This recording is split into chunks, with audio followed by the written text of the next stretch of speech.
Good afternoon. Good afternoon, everybody. Welcome to Akron City Council's operating budget hearings. This afternoon we have several presentations, and we have several people from council here. Welcome you all. We're going to start off with our Director of Finance, Steve Fricker. Yeah. And then we can go into each presentation. Go ahead. So thank you, Mr. Chairman. So just a couple housekeeping things. The file that, and there are a number of files that we have posted out in the council directory with the budget documents. The one that we are working off today, and there's actually two versions of it, are the ones that say 2025 operating budget city council summary. So those will both have all of the numbers.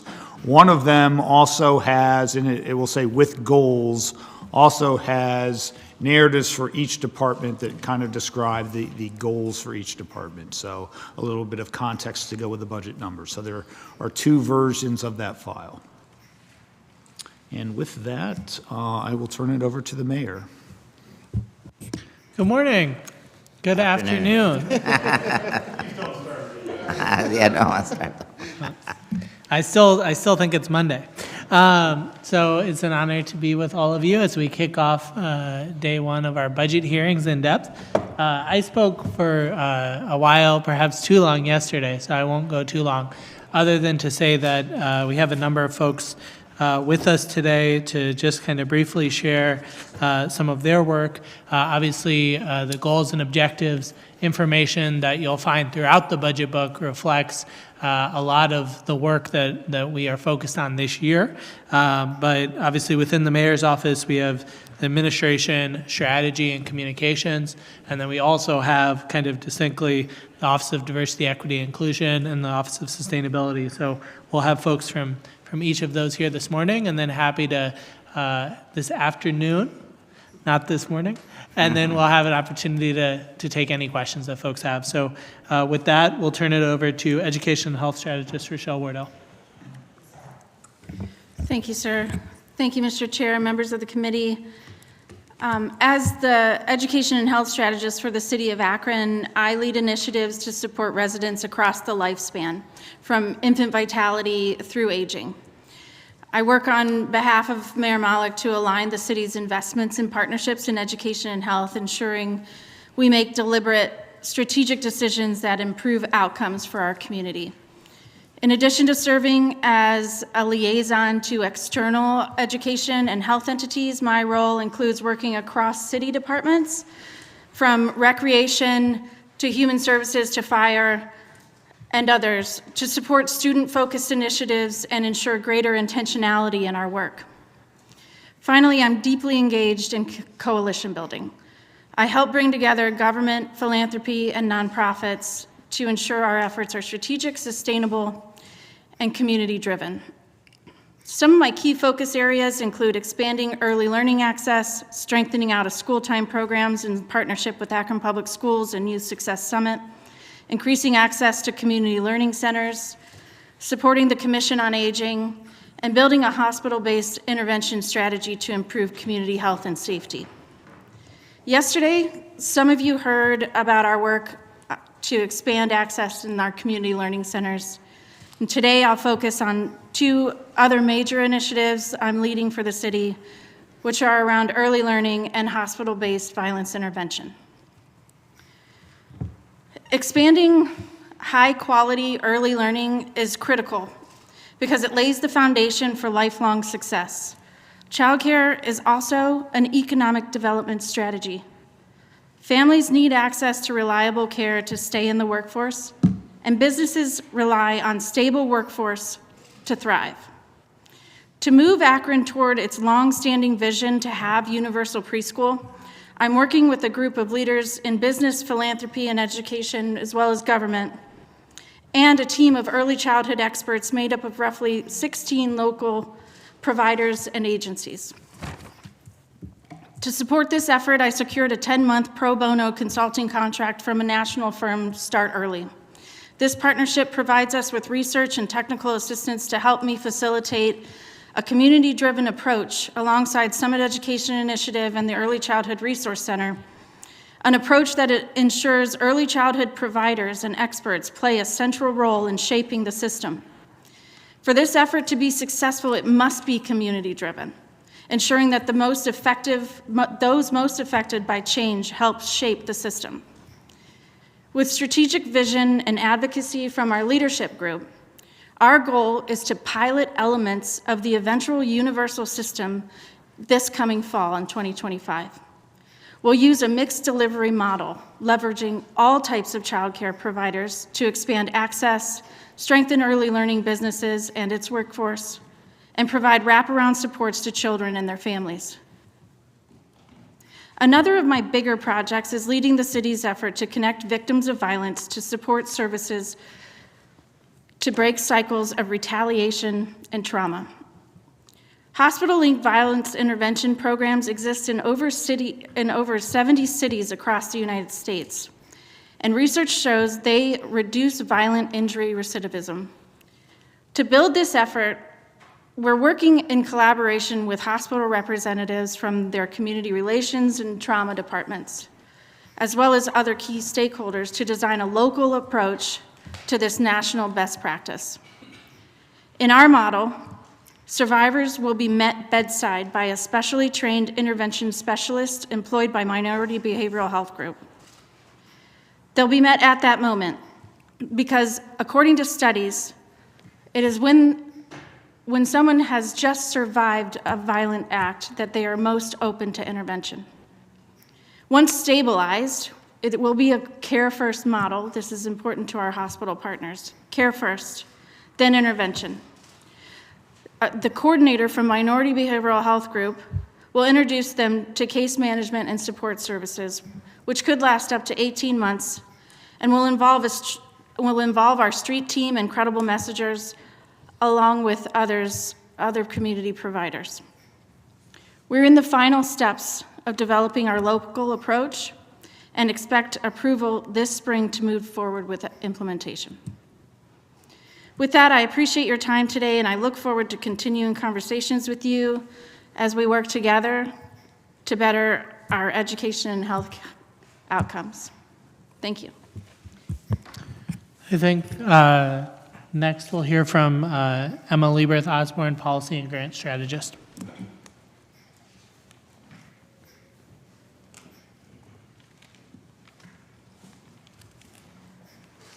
Hi, good afternoon. Excuse me. Hi, good afternoon. Thank you, Mr. Chairman, members of the committee. Nice to be with you here today. It's been a great year working for the city of Akron. I feel fortunate to be in this position. Just want to thank Mayor Malik for the opportunity, but also to those of you on council who I've had the pleasure of working with over the last year. With this position, I've really been able to put my 18 years of government relations experience, 11 which were in Washington, D.C., and to bring that experience to my hometown. So it is an honor to come to work every day. I oversee the government relations at the state and federal level, as well as leading the grant team for the city of Akron. The networks that I have created at the state and the federal level continue to be helpful in the work for the city, especially right now during these trying times. As it relates to government relations, I oversee the state level advocacy with legislators and with the administration. I track legislation that will impact the city, good and bad legislation, and ensure that Akron has a voice when needed, writing opposition or proponent testimonies. I am proud to have helped obtain $5.5 million in the state capital budget last year for the Cascade Plaza by meeting with legislators down in Columbus, hosting them down at Cascade, and providing education on how the funding that we received is going to help downtown Akron. I worked closely with the leadership at the Ohio Department of Development and the Land Bank to help get $750,000 in demolition funds to be released early to assist with the Word Church in early 2024. I wrote and submitted the city's applications for 2024 congressional appropriations in the House and the Senate. Several of the projects in which we submitted were personally selected by our Congresswoman to move forward. Some of the Senate were questioned by Senator Brown's office, but ultimately these asks stalled in Congress. At the federal level, I also manage relationships with the federal lobbyists in 2024, as well as our state consultants, but also really managing the information flow that comes through the United States Conference of Mayors, the Ohio Mayors Alliance, and other organizations at the state and federal level that are looking to Akron for best practices or support on different kinds of letters. As it relates to grants, having this role, the role of grants specifically, moved to the mayor's office has proven to be really important and bring continuity to the city grant process from pre-application to post-award compliance management. It has helped elevate our grant manager, Tessa Smith, to this office because we are now directly connected to the administration and ensure that the city has a unified strategy when we apply for grants. It's been an honor to work across the city with every city department who in 2024 brought in $36 million in state and federal grants. These are the engineers, the planners, fire department, police department, to get money to help the city of Akron move forward. Having this position oversee the grant manager within the mayor's office, we are providing a centralized support to all city departments. We attend meetings citywide and also make sure that we are showing up with one city perspective. In spring 2024, we started working with the Akron Fire Department's newly formed grants team, collaborating on them with their submissions for the AFG grant, FP&S, which we did win, $75,000, but also just offering them advice as needed, offering for us to review the grants before final submission. At the local level, I've been able to work with some local foundations, introducing our administration, myself, our role, and also successfully obtaining $57,000 from Akron Community Foundation for a mayoral initiative. I've also written the first ever grant policy document for the city of Akron. We are hoping to have this policy adopted by all cities moving forward, but with a city of our size, we should have a strict protocol and policy when applying for grants. It is near completion. We were hoping to have this released early this year, but with the activity that we are seeing at the federal level, we are choosing to hold it just because at this time we are having a quite unusual environment as it relates to grants. Services, have extended beyond grant management as well. We are encouraging additional staff, boosting up different programs that have been interested in applying for different grants for the city, but maybe being unclear of the process or how to do that. And so that is something that we've been proud to help with. I have also managed the support letters from the city of Akron to outside community organizations. And also, I serve as the local government manager for the city of Akron and the United Way of Summit Medina Financial Empowerment Center, where we were just awarded $90,000 from the Cities for Financial Empowerment for a program called the Small Business Boost. We will be sharing more information about that this week, but we're really excited to work with 3 partner organizations to help neighborhoods across the city of Akron, the small businesses under about $100,000 a year, really help get a grip on their personal finances. And finally, as I mentioned, 2025 while we expected some changes, it's been a little bit more than we were anticipating. But we are focusing quite closely on what's happening at the federal level, working with different intergovernmental affairs contacts, trying to make contacts at different administrative offices, connecting with staff into the White House, as well as our members of Congress and our 2 new United States senators, because we want to make sure that good people in DC know that the city of Akron is here, the work we are doing, and making sure that we are representing our residents well, and giving them a voice. So with that, any questions or? I think let's hear just briefly from Danico Buckley-Knight, our Youth Opportunity Strategist, and then I think we can take questions on the first several pages of the budget book. So, Danico.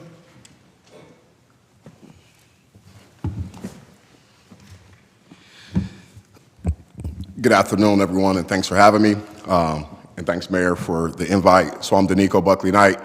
I serve as our Youth Opportunity Strategist for the City of Akron. The Youth Opportunity Strategist position, it's responsible for identifying ways to provide opportunities for our youth and young adults by creating an ecosystem of violence prevention enhancing the out-of-schools time activities, and overseeing the implementation of the VIP grant program funded by the American Rescue Plan Act. This role also is responsible for galvanizing the entire community, which includes government, business, nonprofit agencies, legacy organizations, everyday citizens, and specifically youth themselves for the creation and implementation of a strategic plan to reduce violence for youth and young adults.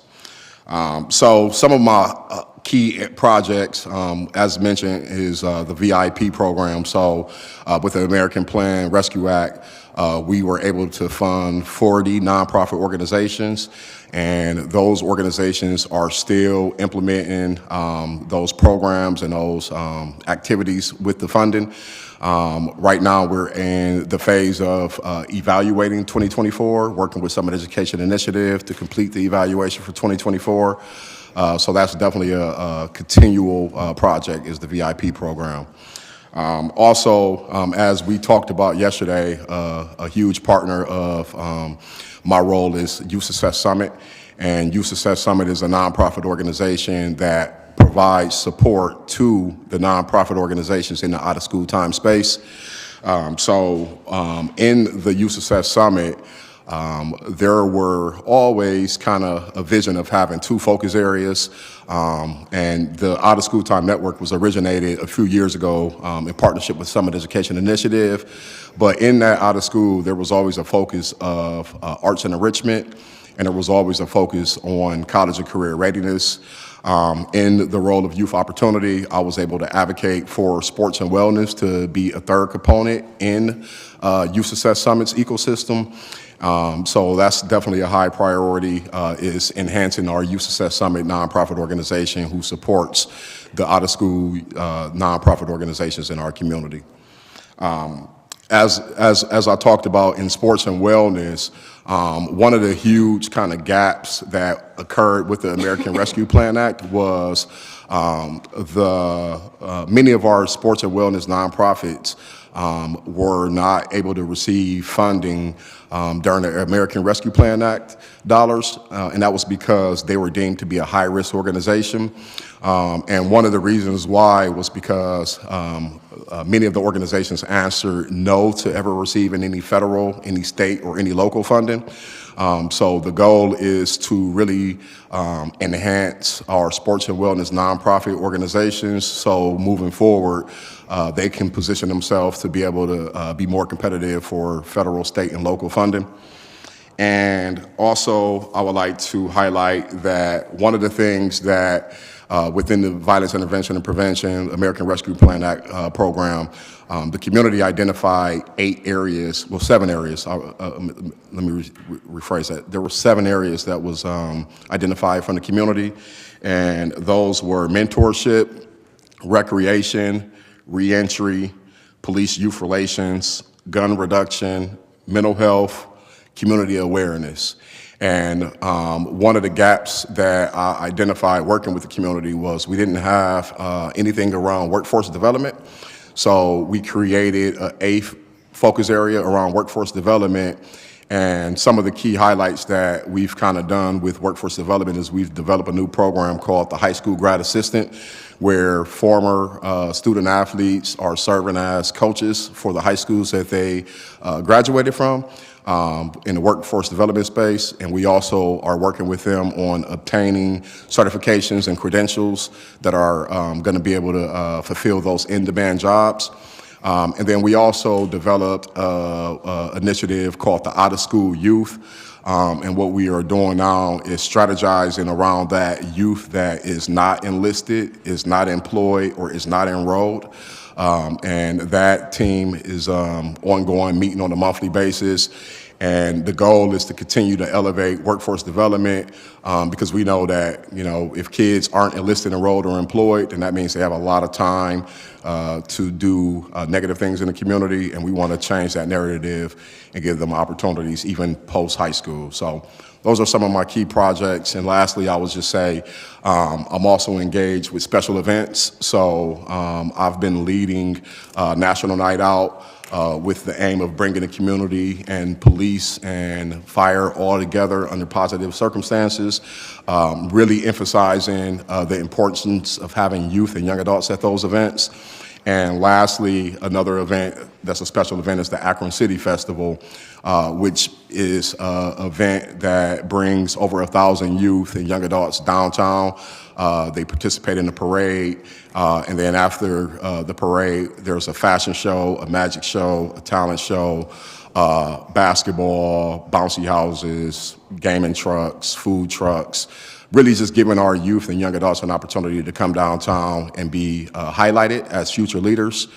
So those are some of the key priorities that I kind of lead in this role as youth opportunity strategist. So really appreciate the opportunity. Thank you, Danico. Really appreciate the opportunity to share a little bit about some of those initiatives.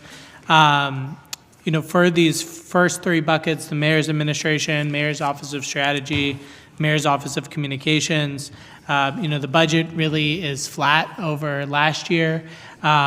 With regard to strategy, we discontinued the Chief of Strategy role and are still looking at how some of those responsibilities are allocated amongst our current staff. And also, as you'll hear a little bit later from Tony Ingram, he's going to be under the public safety umbrella, but otherwise it's kind of flat. So just wanted to take some opportunity to talk about the initiatives and the things we're working on. So happy to take any questions with regard to this portion of the budget. Thank you. Mayor, is there any questions from our council members? Yeah, go ahead. What page number are we on? And can we put some of that up there? And yeah, because we're going to be bouncing back and forth, I think. I'm looking online from the email that you sent yesterday that has all of the information of the individual just spoke, but I didn't find that on the new email.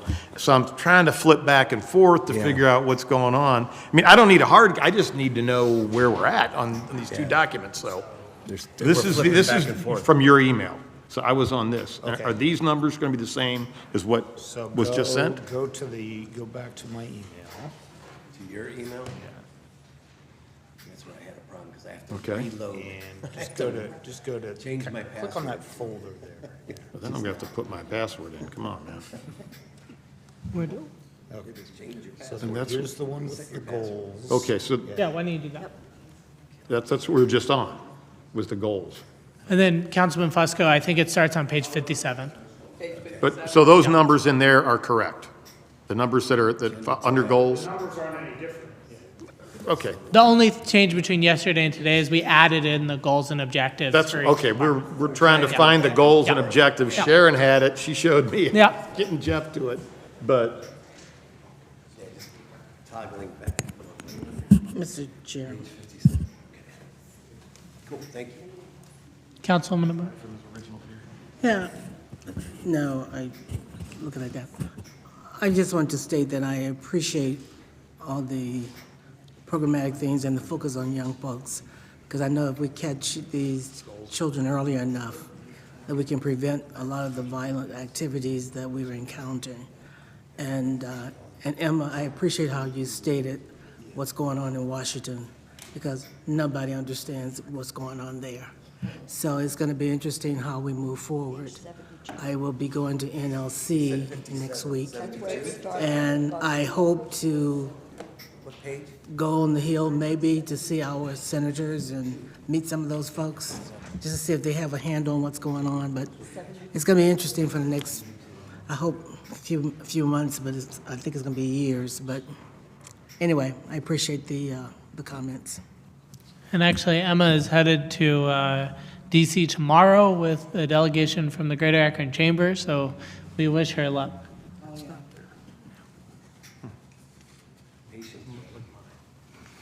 Okay. Still trying to get our bearings Sure. here, I think. we're still struggling with this thing. Just tell us what page it's. Said page, I think Mike is also joining on the Zoom, so we'll have it up here. said page 57. 57, she said. You're going to look at that. Is it 57 or 72? He's got it here.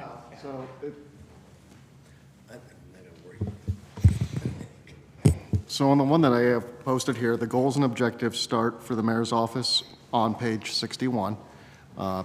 This is designed for, Well, Mike, the document is called 2025 Operating Budget.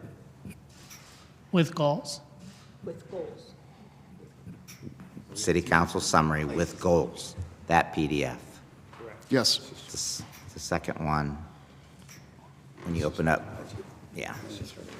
It's a total of 219 Do pages, you wanna- that document. Do you want to go to the administration? Next page. So what page is that? Okay. All right, so this page 73 has the first page for mayor's administration. That's not this one, that's the old one. That's 73. That's where they're on right now. That's the other one. Just hit that, it should open right back up. And just go down to 73. Keep going. Okay, One more, I'm looking at down here. right there. There we go, okay. That's the Got it. one they're on.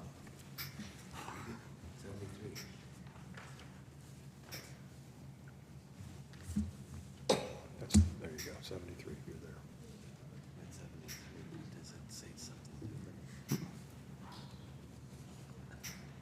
You got, because you're not on the new one, the one from, there, you got it right there, you said. You can't get into it. I can't get it. I'm just gonna look at his. I'm not gonna worry about it, because I have to re-sign in and. Do you have the paper version, Steve? Yeah.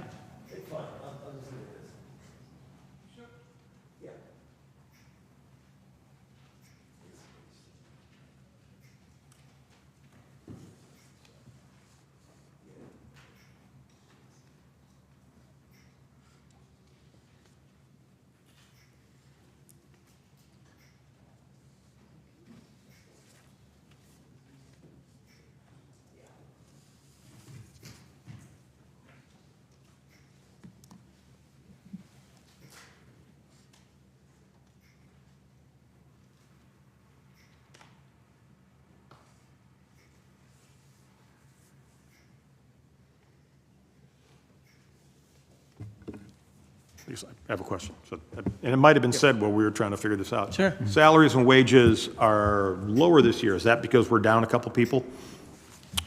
So lower than, so which, I'm looking at, on page 73, basically the total of salaries and wages, labor accounts, where we've got, last year was 1.285, this year it's 1.059. correct. So we're down a couple Basically, it's not that the people are down, it's that the expenditures last year included the terminal payouts for all the people that were in the previous administration. So Okay.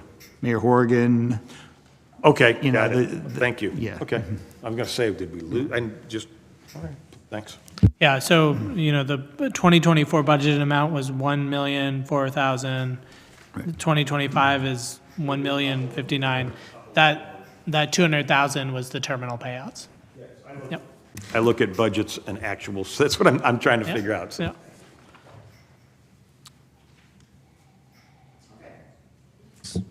Is there any other questions from council members or committee members? With that, Okay, so next, we'll have Director of Diversity, Equity and Inclusion, Esther Thomas.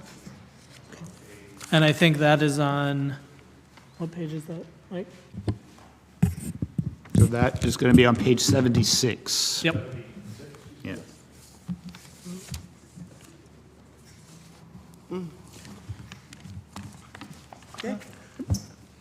Greetings and salutations. My name is Esther Thomas, and I've had the pleasure and the privilege of working for the City of Akron, the Mayor's Office, as the Director of the Office of Diversity, Equity, and Inclusion. The Office of Diversity, Equity, and Inclusion is focused on creating a more inclusive and equitable community for all residents of Akron. The mission is to foster a culture of inclusivity and equity in Akron by promoting understanding, respect, and appreciation for the diversity of our community. The work focuses on eliminating discrimination, bias, and prejudice, and to ensure that all individuals have equal access to the opportunities and resources they need to thrive. In 2024, just briefly,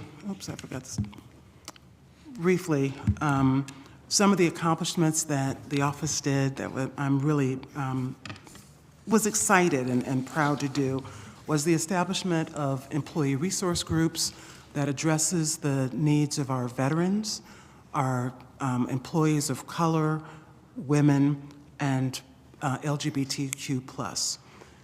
And the wonderful thing about these employee resource groups is that we are open to all members of the Akron employees. They are devoted to ensuring that allies and members of these groups can sit side by side and imbue the qualities of equity, dignity, and respect for all. And so starting those 4 groups, which have never been done before in the city of Akron, is a personal and professional highlight. And I invite members of council to come to those events to support our employees, and it had a very robust reception.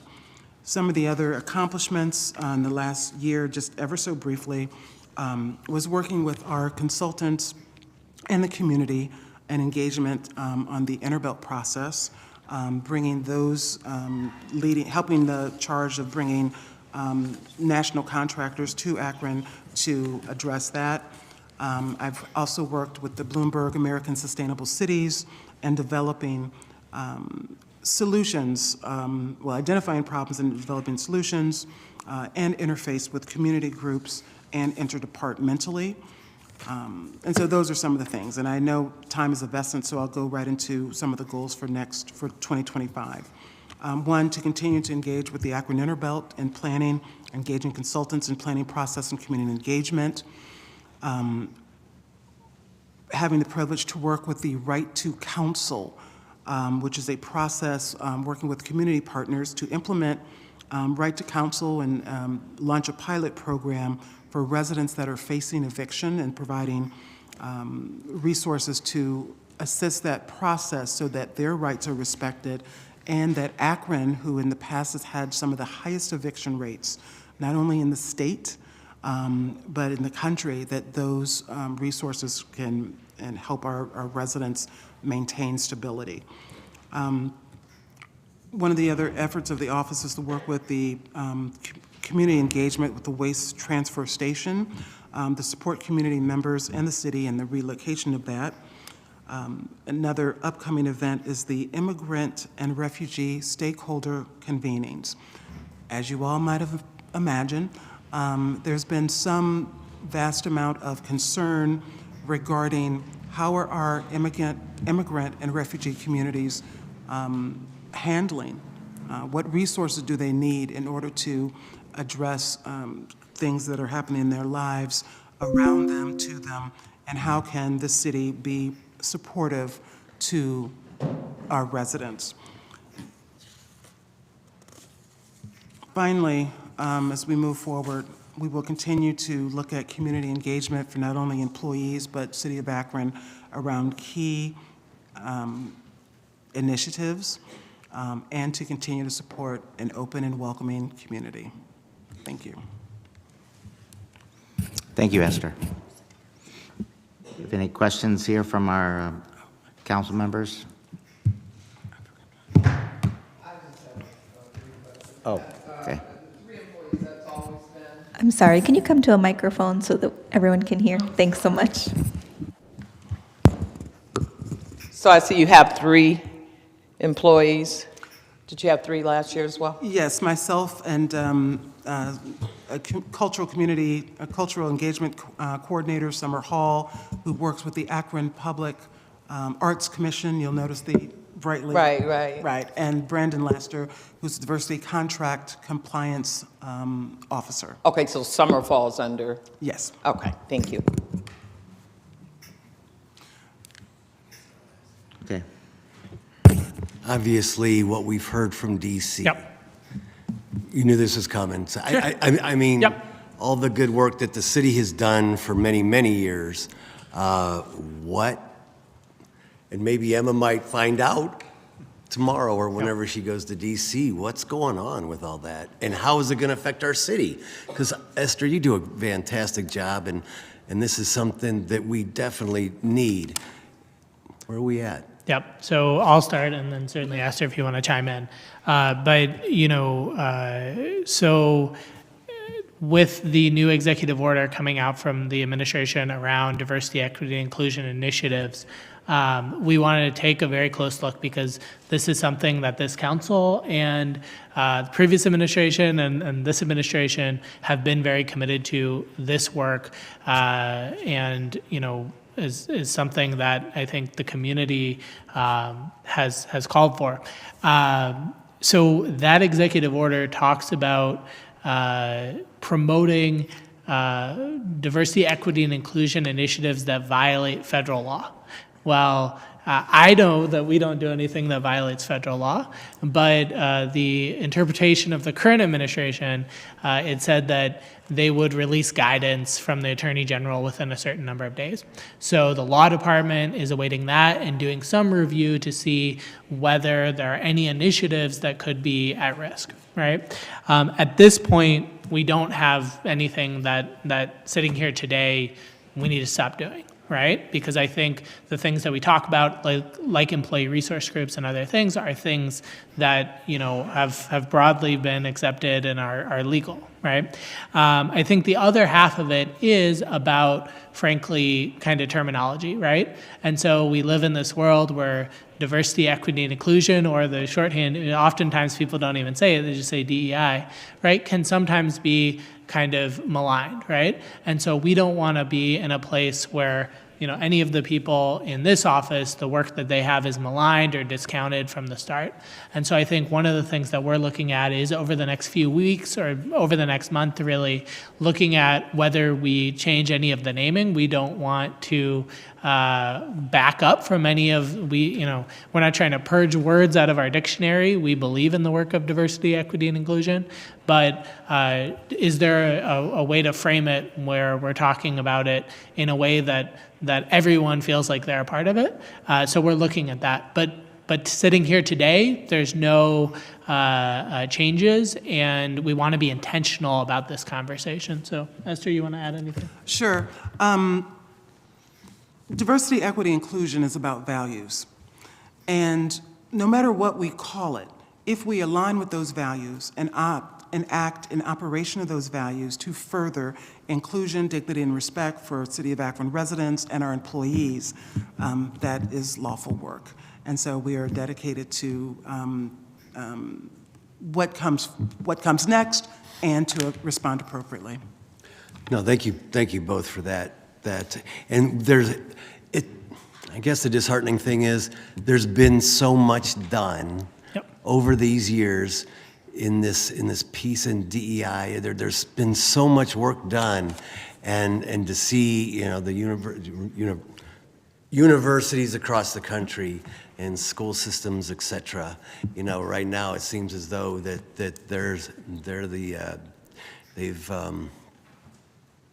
changed their policies, I guess, for lack of a better term. And it just, like I said, all the work, all that has been done, I want to see it continue because, there's so much more to do, I'm sure. I appreciate that, Thank Councilman. And, our values are not changing.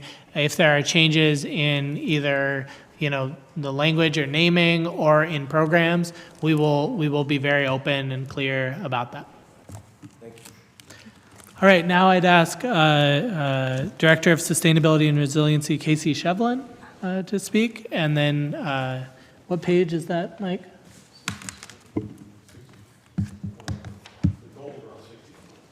The page number for sustainability, if you're looking for the numbers, is 77.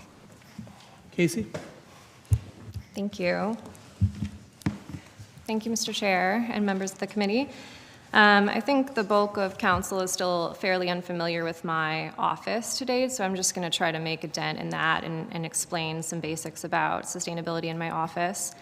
Sustainability is about balance, harmony, equilibrium between people, planet, economy, right? The sustainable triangle is what it's often referred to, and being able to maintain that well into the future over the long term. That is not a reality here or really most other places right now. Hopefully everyone, I hope we're on the same page about that. Invite me to coffee if you're not. That's why this is a position that exists in most cities, most companies, most organizations, because the job is about solving that really big problem by focusing on your sphere of influence. Where can we create more balance and more harmony? That might mean, tweaks and enhancements to existing operations or processes, existing programs. It might mean new initiatives, new policies, new investments. But perhaps most importantly, it's about, at least from my perspective, it's about tackling challenges in a way that creates solutions with multiple benefits. I'm going to give some examples, right? So residential energy efficiency programs, residential rooftop solar programs, very common programming out of offices of sustainability. I really hope we can get there. That reduces greenhouse gas and fights against climate change. That's important. But it also means cost savings for residents. It also means healthier homes for residents. It also means new green jobs for Akronites. That's wealth building. So, so on and so forth in terms of positive impacts that should stretch from my office beyond the environmental to public health to economic prosperity to quality of life. That's how I'm envisioning the office. Those are the kinds of challenges and efforts and solutions I want to be focused on. So this first year has been defining the office to some extent for the first time. There's been, I think, great sustainability programming built into existing efforts for years here, but sort of defining what the office will be doing. Hopefully I've given you a little taste of that today. Laying groundwork and foundation for the future of the office, future programming, figuring out connections and intersections with existing city departments and staff. I've also spent time, forging partnerships at the state and national level, pursuing some competitive funding for things, all so that I can procure resources for my office that fall outside the city budget. Some examples of that.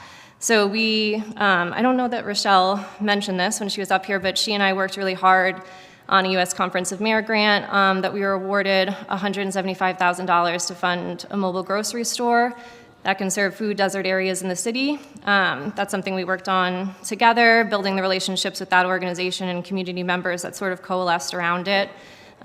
We were accepted into the Opportunity Projects for Cities program. We got to work through that program with Google and the Center for Public Impact on building a digital tool related to the city's tree canopy. We were actually able to pull Keep Akron Beautiful into that project and get them a bit resourced to support that endeavor. We'll be continuing that work this year, doing some user testing, fine-tuning of the tool this spring. Other things from 2024, so secured support from Power Clean Future Ohio to complete a full greenhouse gas inventory that we'll be able to roll out this spring. Greenhouse gas inventory is essentially an accounting of all the greenhouse gas that results from us existing here. Municipal operations, you driving around, residential energy consumption, industrial processes, all of it. And it's an important, foundational first step for all sustainability offices from which you can now measure progress in greenhouse gas reduction, but also it's important for planning, making data-driven decisions about over several years what are the initiatives that are going to make a dent that you should be prioritizing. They're extremely technical and time-consuming processes. I've been working on it for about 6 to 9 months, and because of Power Clean Future Ohio and leveraging that resource, we're doing it at no cost to the city. Esther touched on another big part of my work here, which is co-leading our participation in the Bloomberg American Sustainable Cities program. That's devoted to helping cities work with local and national partners to identify challenges and create solutions for both climate change and racial wealth equity. I think we've laid a good foundation for that work, partnership creation this year, and are excited about that continuing. And then looking ahead to this year, Speaking of Bloomberg American Sustainable Cities, we hope to take on a climate action planning process that they are going to resource us to be able to do. It's an intensive effort that should result in a multi-year plan comprised of different action steps and initiatives that solve for climate change, hopefully solve for racial wealth equity, other co-benefits like I illustrated before, all to benefit Akronites. We'll be able to do that with their support, again, at no cost to the city, out of the no funds from the city budget for it. I hope that we'll be able to launch a residential rooftop solar program for Akron. I think, Councilman Fusco mentioned sort of a bit of the hecticness at the federal level right now. Those are IRA federal dollars, so I don't know. There's a level of uncertainty about that program for the moment. Smaller things on the horizon, hopefully this year as well. I mentioned trying to figure out where I should be collaborating with other city departments. I'll be working with service director staff on some recycling updates and communication this year. We just unveiled a brand new Lock 3. I'll hopefully be working with staff over there on some affordable, sustainable operational changes that we can make as well. So I guess I'll stop there because I'm over time. Great. Any questions? I'm trying to get my arms around this. I wasn't here last year, so this is all, looking at a lot of these positions where we have, it looks like the salaries are much more. I'm assuming it's because we hired people throughout the year, last year, is that correct? I mean, everybody wasn't in place January 1, or were they, of 24? Correct. So sometimes you'll see, if you look at last year's budget versus what we spent, and we may have had the position in place, but that position wasn't hired until later in the year. So That's what I kind of figured. I just wanted to make sure I was looking at this the right way, so I appreciate it. Thank you. Excuse me, Councilwoman Boyce has her hand raised. Thank you for pointing that out. Councilwoman Tina Boyce? Thank you, Mr. Chair. I just had a quick question. I noticed a $50,000 service contract that was budgeted for last year that is also that didn't incur an expense but is budgeted for this year. Can you tell me what that is? Which page is that on, Councilwoman? Page 77. Is that where I'm supposed to be? Correct. So that is a placeholder for various consulting contracts that Casey might utilize for all of the different projects that she has going on. So it is kind of a placeholder contract or placeholder budget line item for, and she mentioned all the various projects that she's working on. It would be consultants to assist with those projects. Thank you. Thank you. Any other questions? I don't think there's any, so. All right. Thank you very much. That's the end of your presentation. Thank you, Mayor. Thank you. So, yep, stuff was okay with that. So I'll stick around just for 1 minute to start the beginning of Public Safety Administration. Obviously within public safety, we have the police department, fire department, we have 911 safety communications, and we have our emergency management role that Chief Natko stepped into last year. This year, we'll also be moving over Tony Ingram, who serves as the public safety strategist, and also hiring a role to manage public safety department. As many of you know, last year, we brought in a new police chief and a new fire chief, and it was important for me that they really be part of the cabinet and really, be leaders in their own departments. I think 1 year in and looking at how we might be able to continue to change and evolve going forward, I think we want to kind of bring that safety director role back in. The police chief and the fire chief will remain in the cabinet, but really with the focus on safety, we can use all the help we can get to really coordinate and manage some of that work. So I'll have Chief Natko come up, and then Tony Ingram. And I think the Public Safety Administration page is 77. Sorry, I got it. Public safety is 94 for goals and objectives, and I'm sorry about that. 94. But what is the, Public safety, we moved them all together. okay, but what So- is the page number for the numbers? 98. Okay, so 94 is the goals and objectives, and 98 is the actual numbers. Thank you. Well, good afternoon, council members. Seems like I've been up here speaking with you many times in one uniform or another, so I'm kind of comfortable with this now. The Emergency Management Division in the City of Akron. It was established last year in March 2024 when I took the role. Its purpose is to better prepare the City of Akron in the event of emergencies. We focus on preparedness and response, and we have a large emphasis on informing and educating the public as well. We work closely, very closely, with the Akron Police and the Akron Fire Department, as well as our neighboring communities in Summit County, within the state and federal.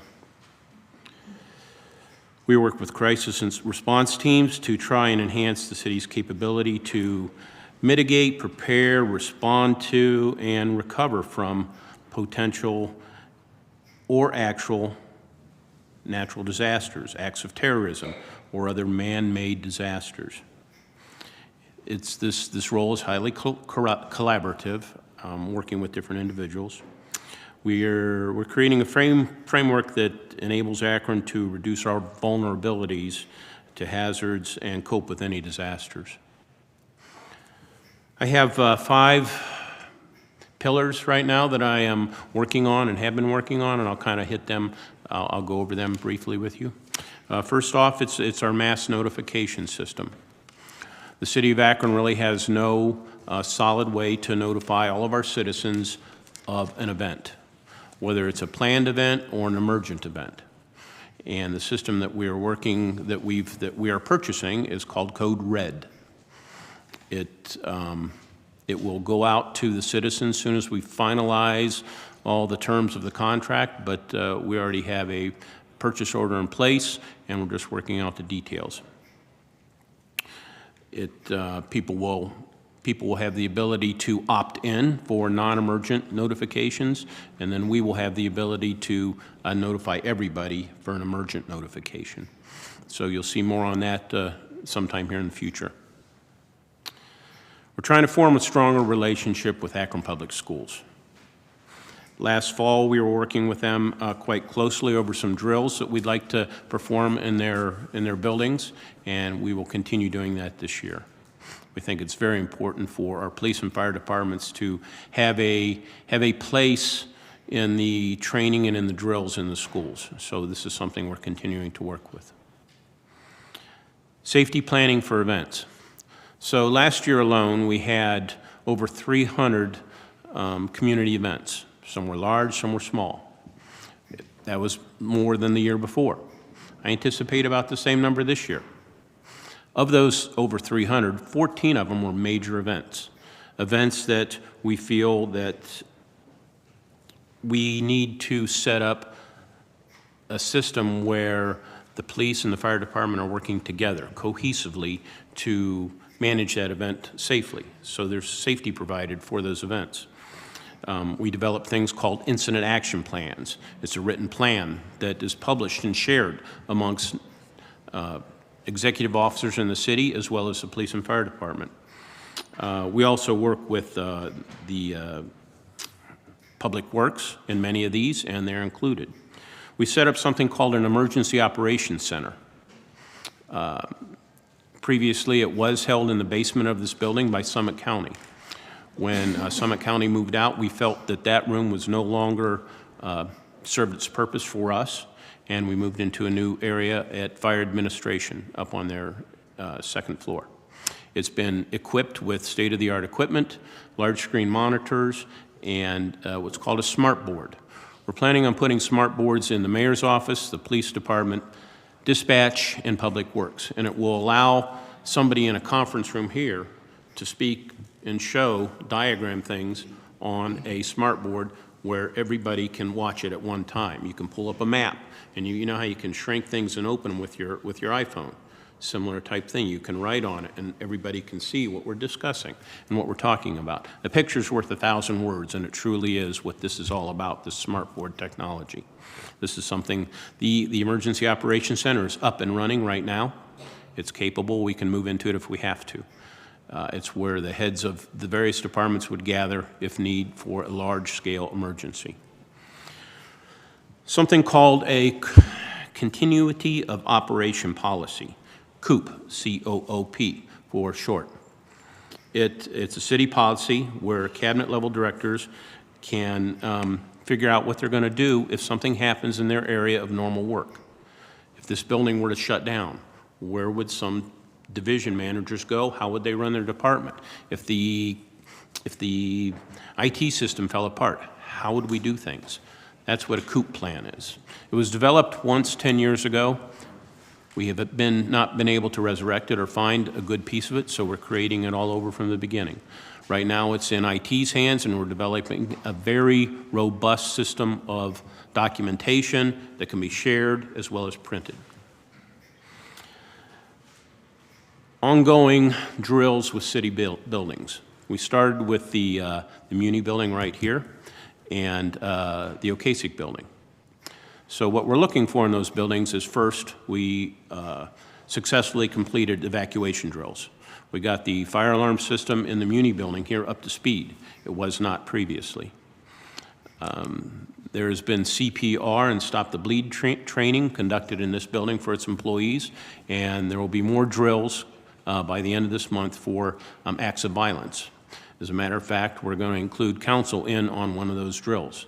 So council members, you might want to mark April 28th as a proposed date. We're working through your chief of staff right now to see if that will work, to bring council members in on some of that training. That is the major areas that emergency management is working with and concerned about right now. Thank you very much, Chief Natko. And, sadly, I think we've seen a lot of emergencies over the past year. I think the pace of emergencies, just the situation 2 weeks ago where we had to evacuate a lot of folks from that property there on South Main. We're seeing a lot of these things and making sure that we have policies and initiatives to make sure we're prepared for them is really critical. I'd also ask, did you have a question, Councilman? I think we were going to just have Tony Ingram speak briefly, and then we could take questions. Okay. Okay. So would ask Mr. Ingram to come up.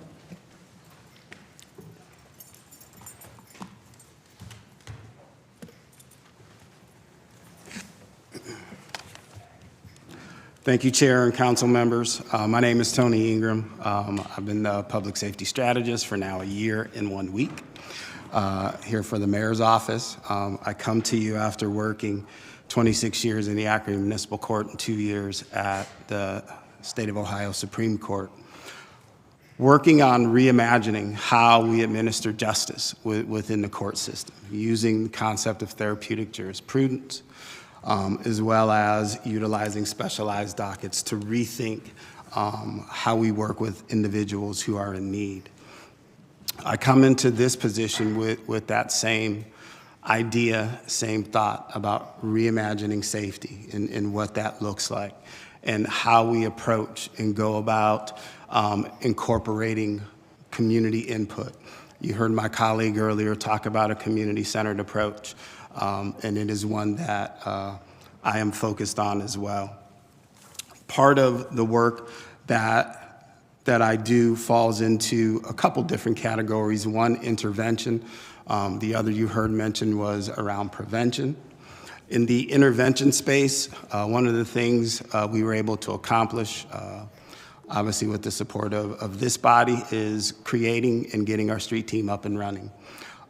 They are currently active. We have 2 of our credible messengers who are now employed with minority behavioral health, and they are out there actively doing the intervention work here within the city.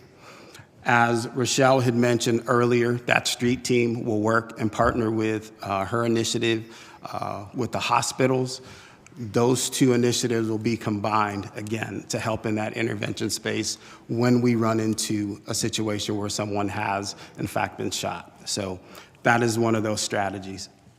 The other is around prevention, and you heard my colleague Danico talk about some of the prevention work that he is doing.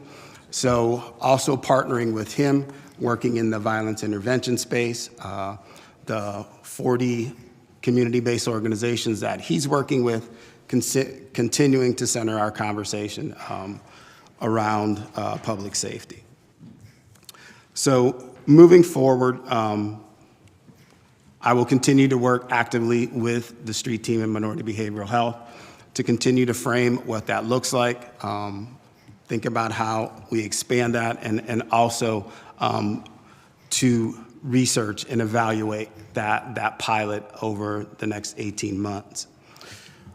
We are also working collaboratively, really for the first time, with the mayor's office, juvenile court, and the prosecutor's office to begin to think about what community safety means for families, individuals who are actively engaged in gun violence, and how can we begin to intervene and outreach with those families in a proactive manner. And so we'll actually be meeting with them after this group. That meeting actually starts in 13 minutes. It does. I've also had the opportunity to work with Bloomberg Johns Hopkins around an initiative that they have, a Violence Reduction Council, where they have seen some success across the country, utilizing the existing group that you heard Danico talk about to help us think about where gaps are in the system, to begin to inform us from a community perspective in terms of what violence is in their neighborhoods, and help us to think about different and new strategies in approaching that. The other piece, and I think the mayor touched on it as well, public safety is a large, massive idea. It's a massive concept, and it is multidimensional, it is multi-layered, and it is going to require multiple strategies to begin to deal with that. So much of the reimagining public safety is one, beginning to define what that is, working closely with community members to get their idea of what public safety means to them from a real perspective as well as a perceived and feeling perspective as well.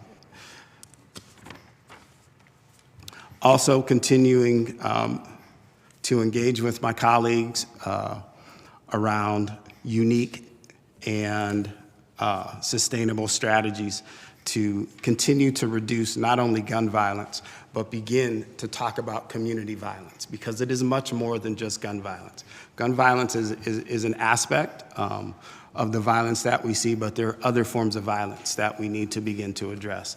Intimate partner violence, for example. So expanding, beginning to talk about those issues, continuing to build collaboration, coalitions in the ecosystem to help us address those needs. So I'll stop there. So thank you very much, Tony. So I believe 98, page 98, I should have the right page for Public Safety Administration. Any questions?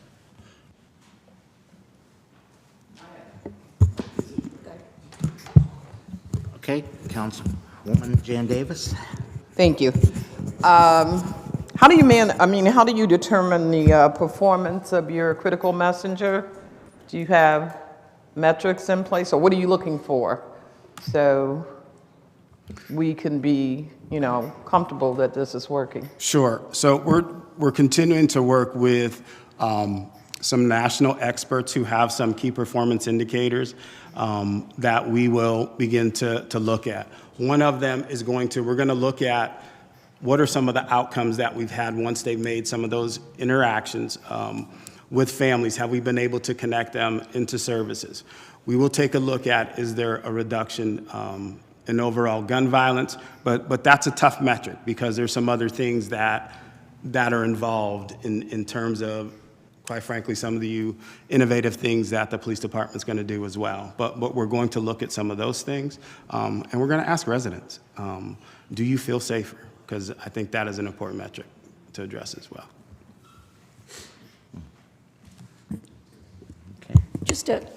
as I look through the past couple of years, the training, education, and travel is a huge increase from like 4,000 to 6,000 up to 82. Is that mostly training the credible messengers and everyone else? But that seems like a huge increase. Steve? So that number this year is, the city is paying for it I don't know, probably Chief Natco can explain this. It's going to be the NIMS training that the city attends every, 5 or 6 years, something like that. I'm sorry, what kind of training? This is the NIMS training that actually is going to take place next year, but we are paying for the tuition, if you will, for it this year. So, and the city will send, I believe, up to 25 people to that training. NIMS training, it is a requirement in the public safety spectrum, and we will be sending a large group towards a particular class that we're talking about. And I believe this is an emergency training that you might remember. I think it was back in 2017, 2018. There was a delegation from the city that went to Maryland, and this will be that. And I believe there will be representation from council as well. I believe so, yes.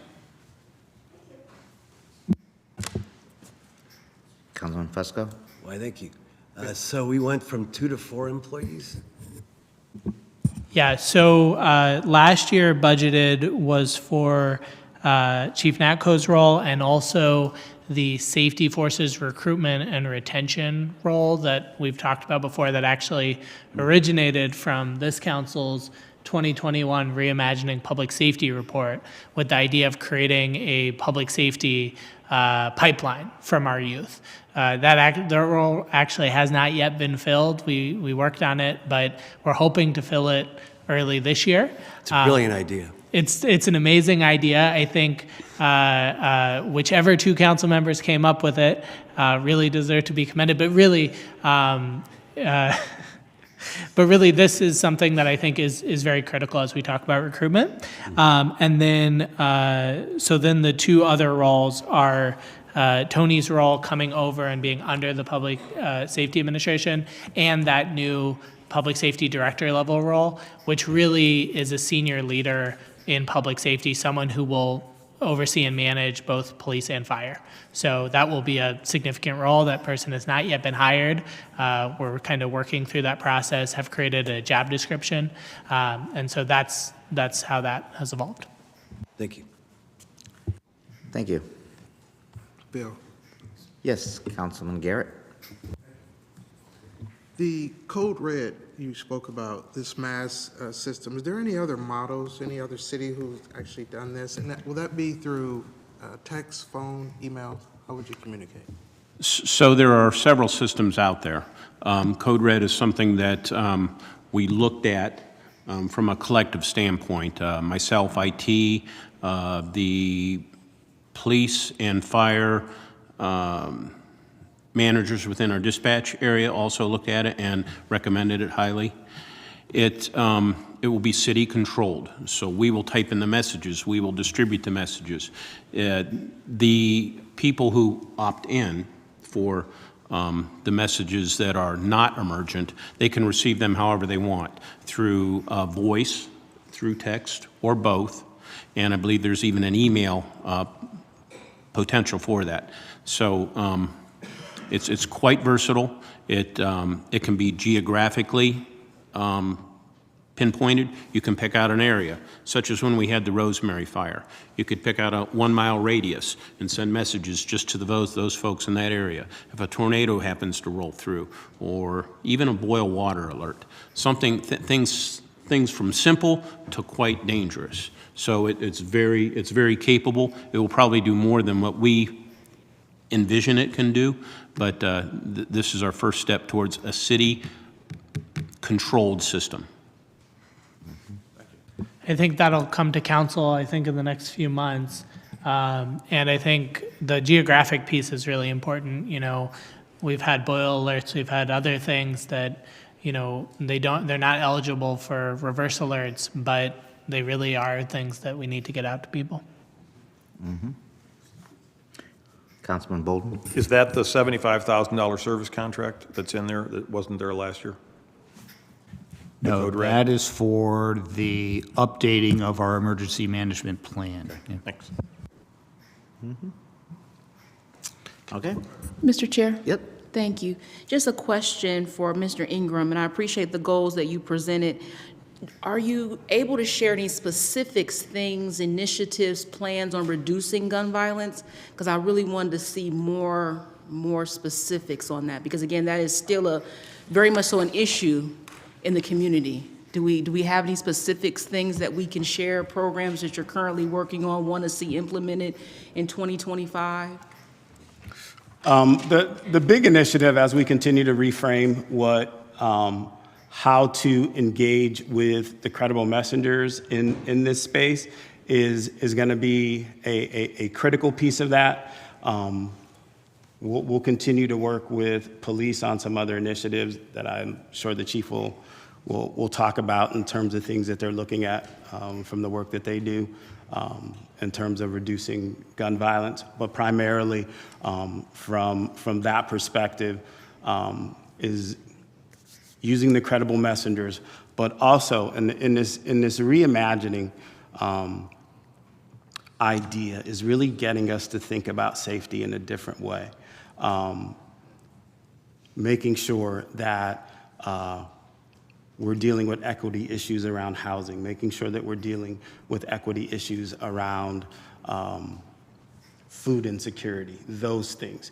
These are all the drivers of violence that have been identified through the National League of Cities, that if we can address all of those issues from a comprehensive community perspective, those things have shown to reduce gun violence as well.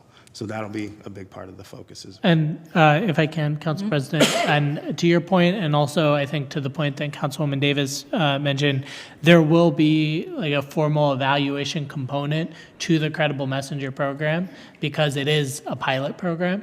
And so the goal will be to have specific metrics and data that Minority Behavioral Health Group will report back and share to the entity that will do the evaluation to show its effectiveness.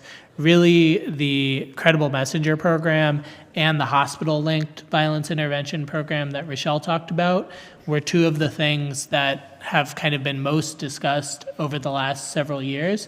And both of those are kind of entry points that when we talk about the population of folks who are most likely to be involved in gun violence, these are two entry points to engage with people.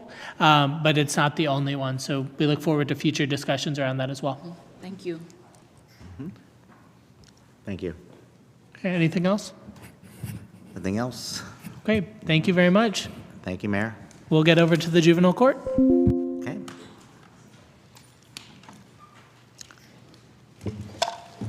All right.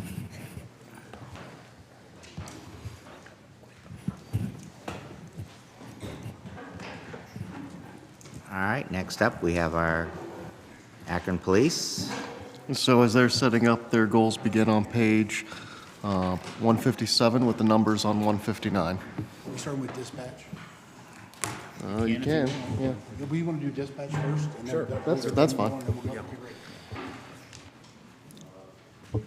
Dispatch is on 99. 157 for the goals, but they're going to start with dispatch, and dispatch numbers are on page 97.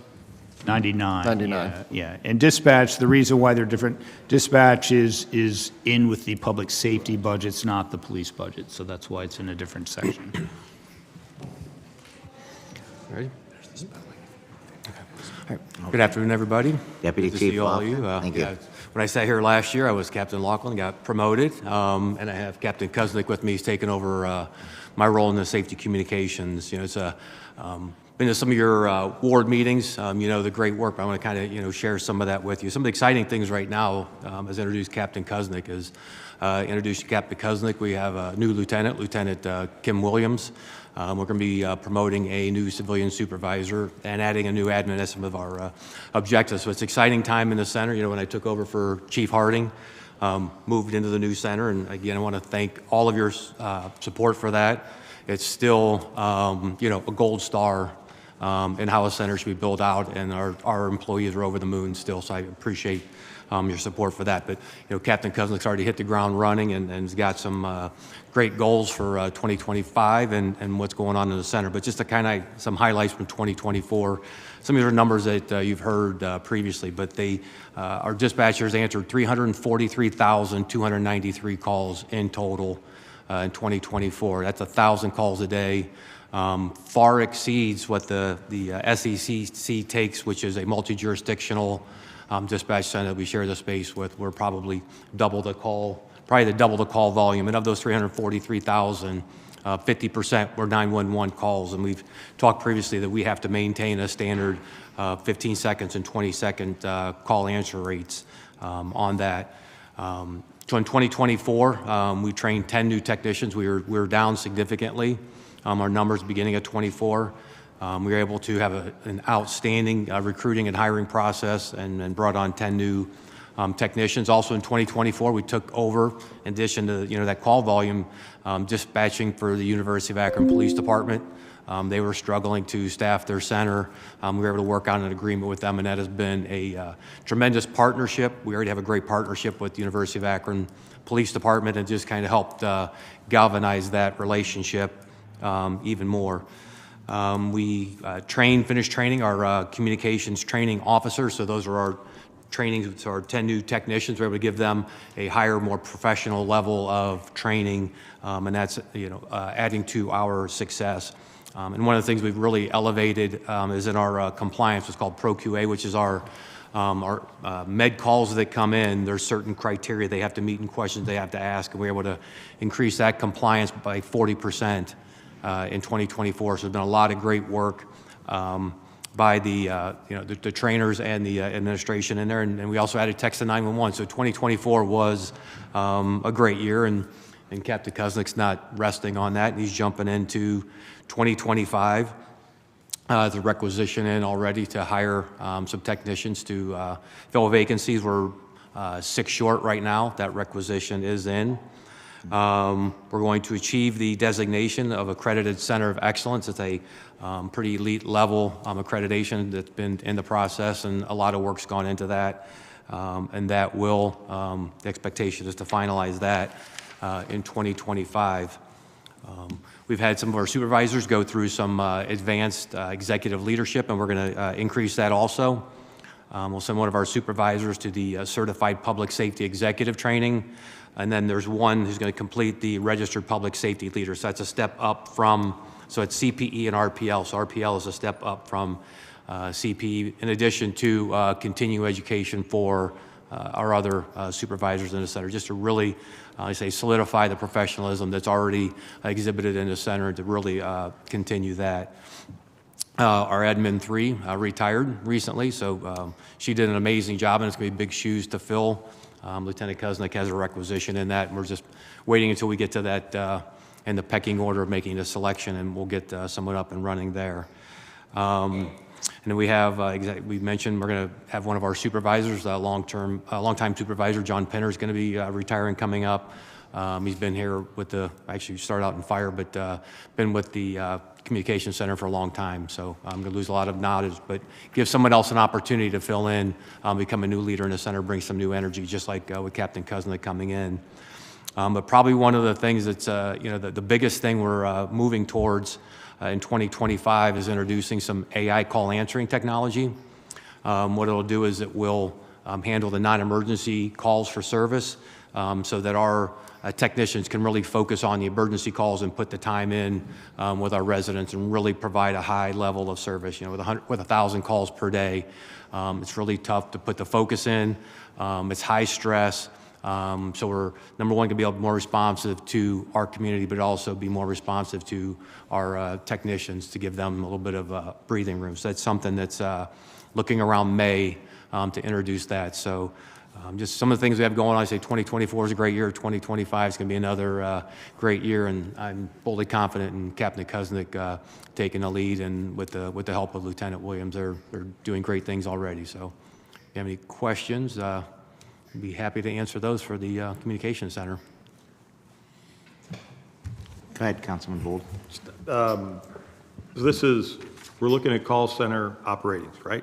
That's what we're looking at. Employees stay the same, but salaries go up like 26%. Is that because of these certifications that you're doing, or?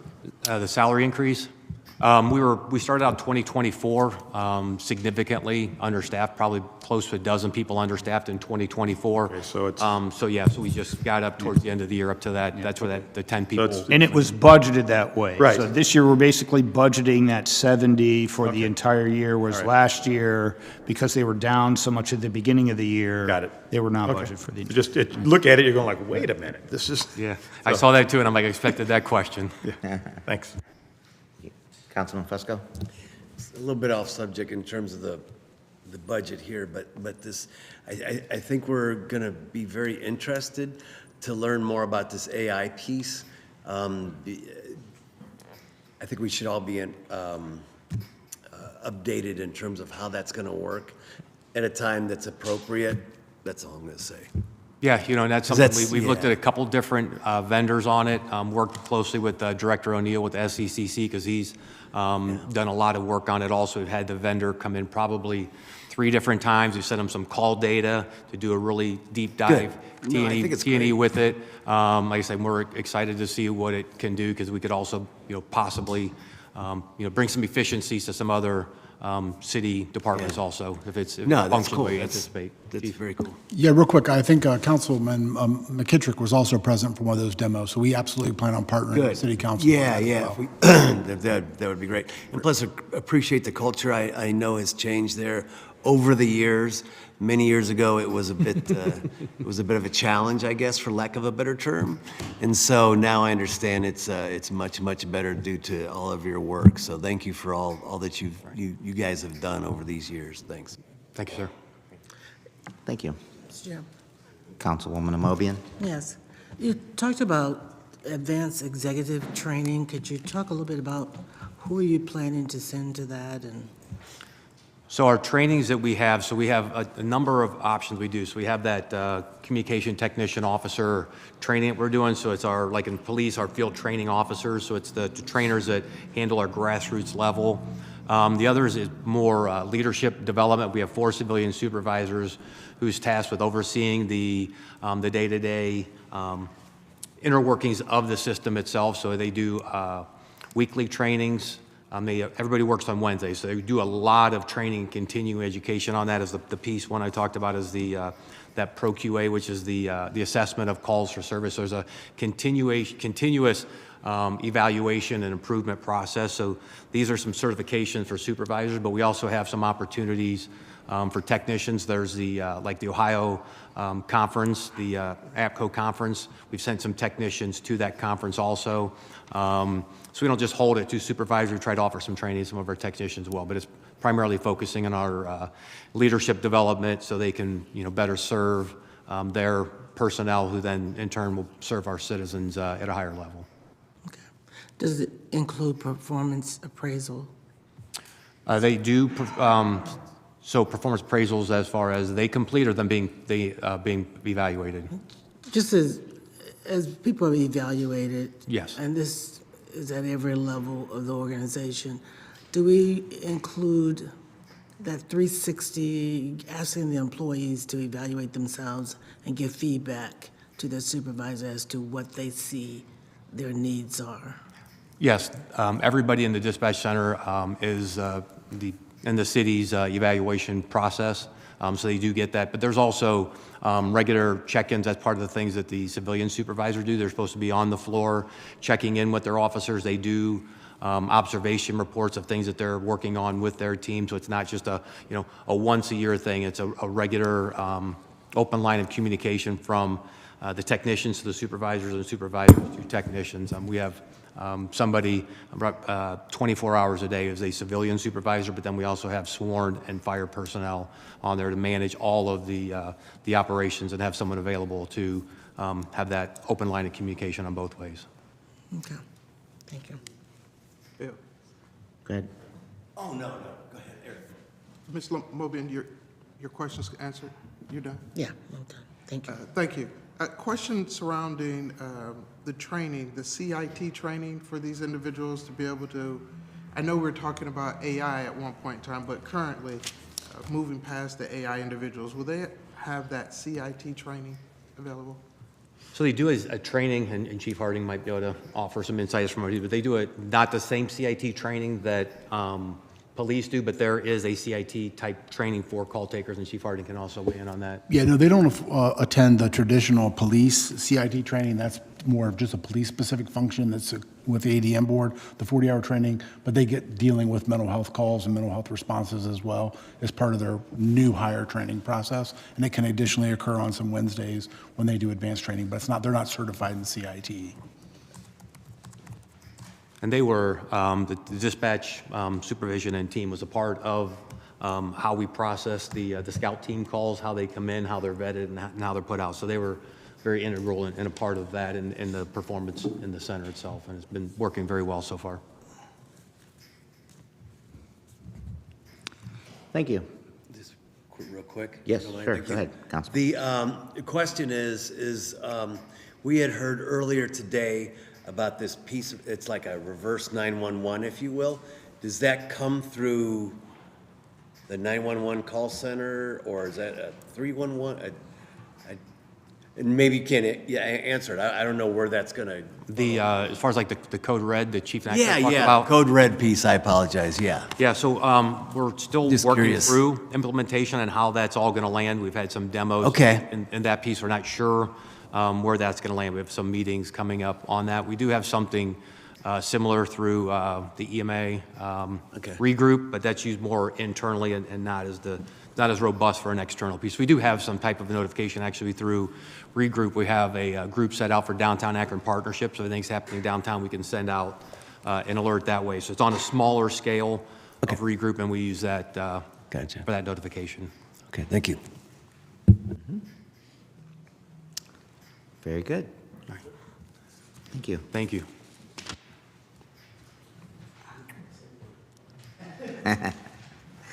Thank you. Next up, I believe, would be our fire chief or the police chief. Okay. We're still on the police. Very good. And as a reminder, Sorry, Chief Harden. police goals begin on 157, and the numbers are on 159. 157 and 159. Very good. Okay. Chief Harding, you're up. Yeah, well, good afternoon. I want to start by saying thank you, Chairperson Lombardo, President Somerville, and all members of City Council. I also want to thank the mayor for his continued support of public safety. We really appreciate that combined partnership. I think this budget continues to show the continued support.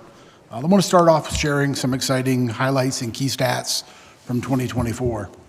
Our first is our officers respond to 137,187 calls for service in 2024.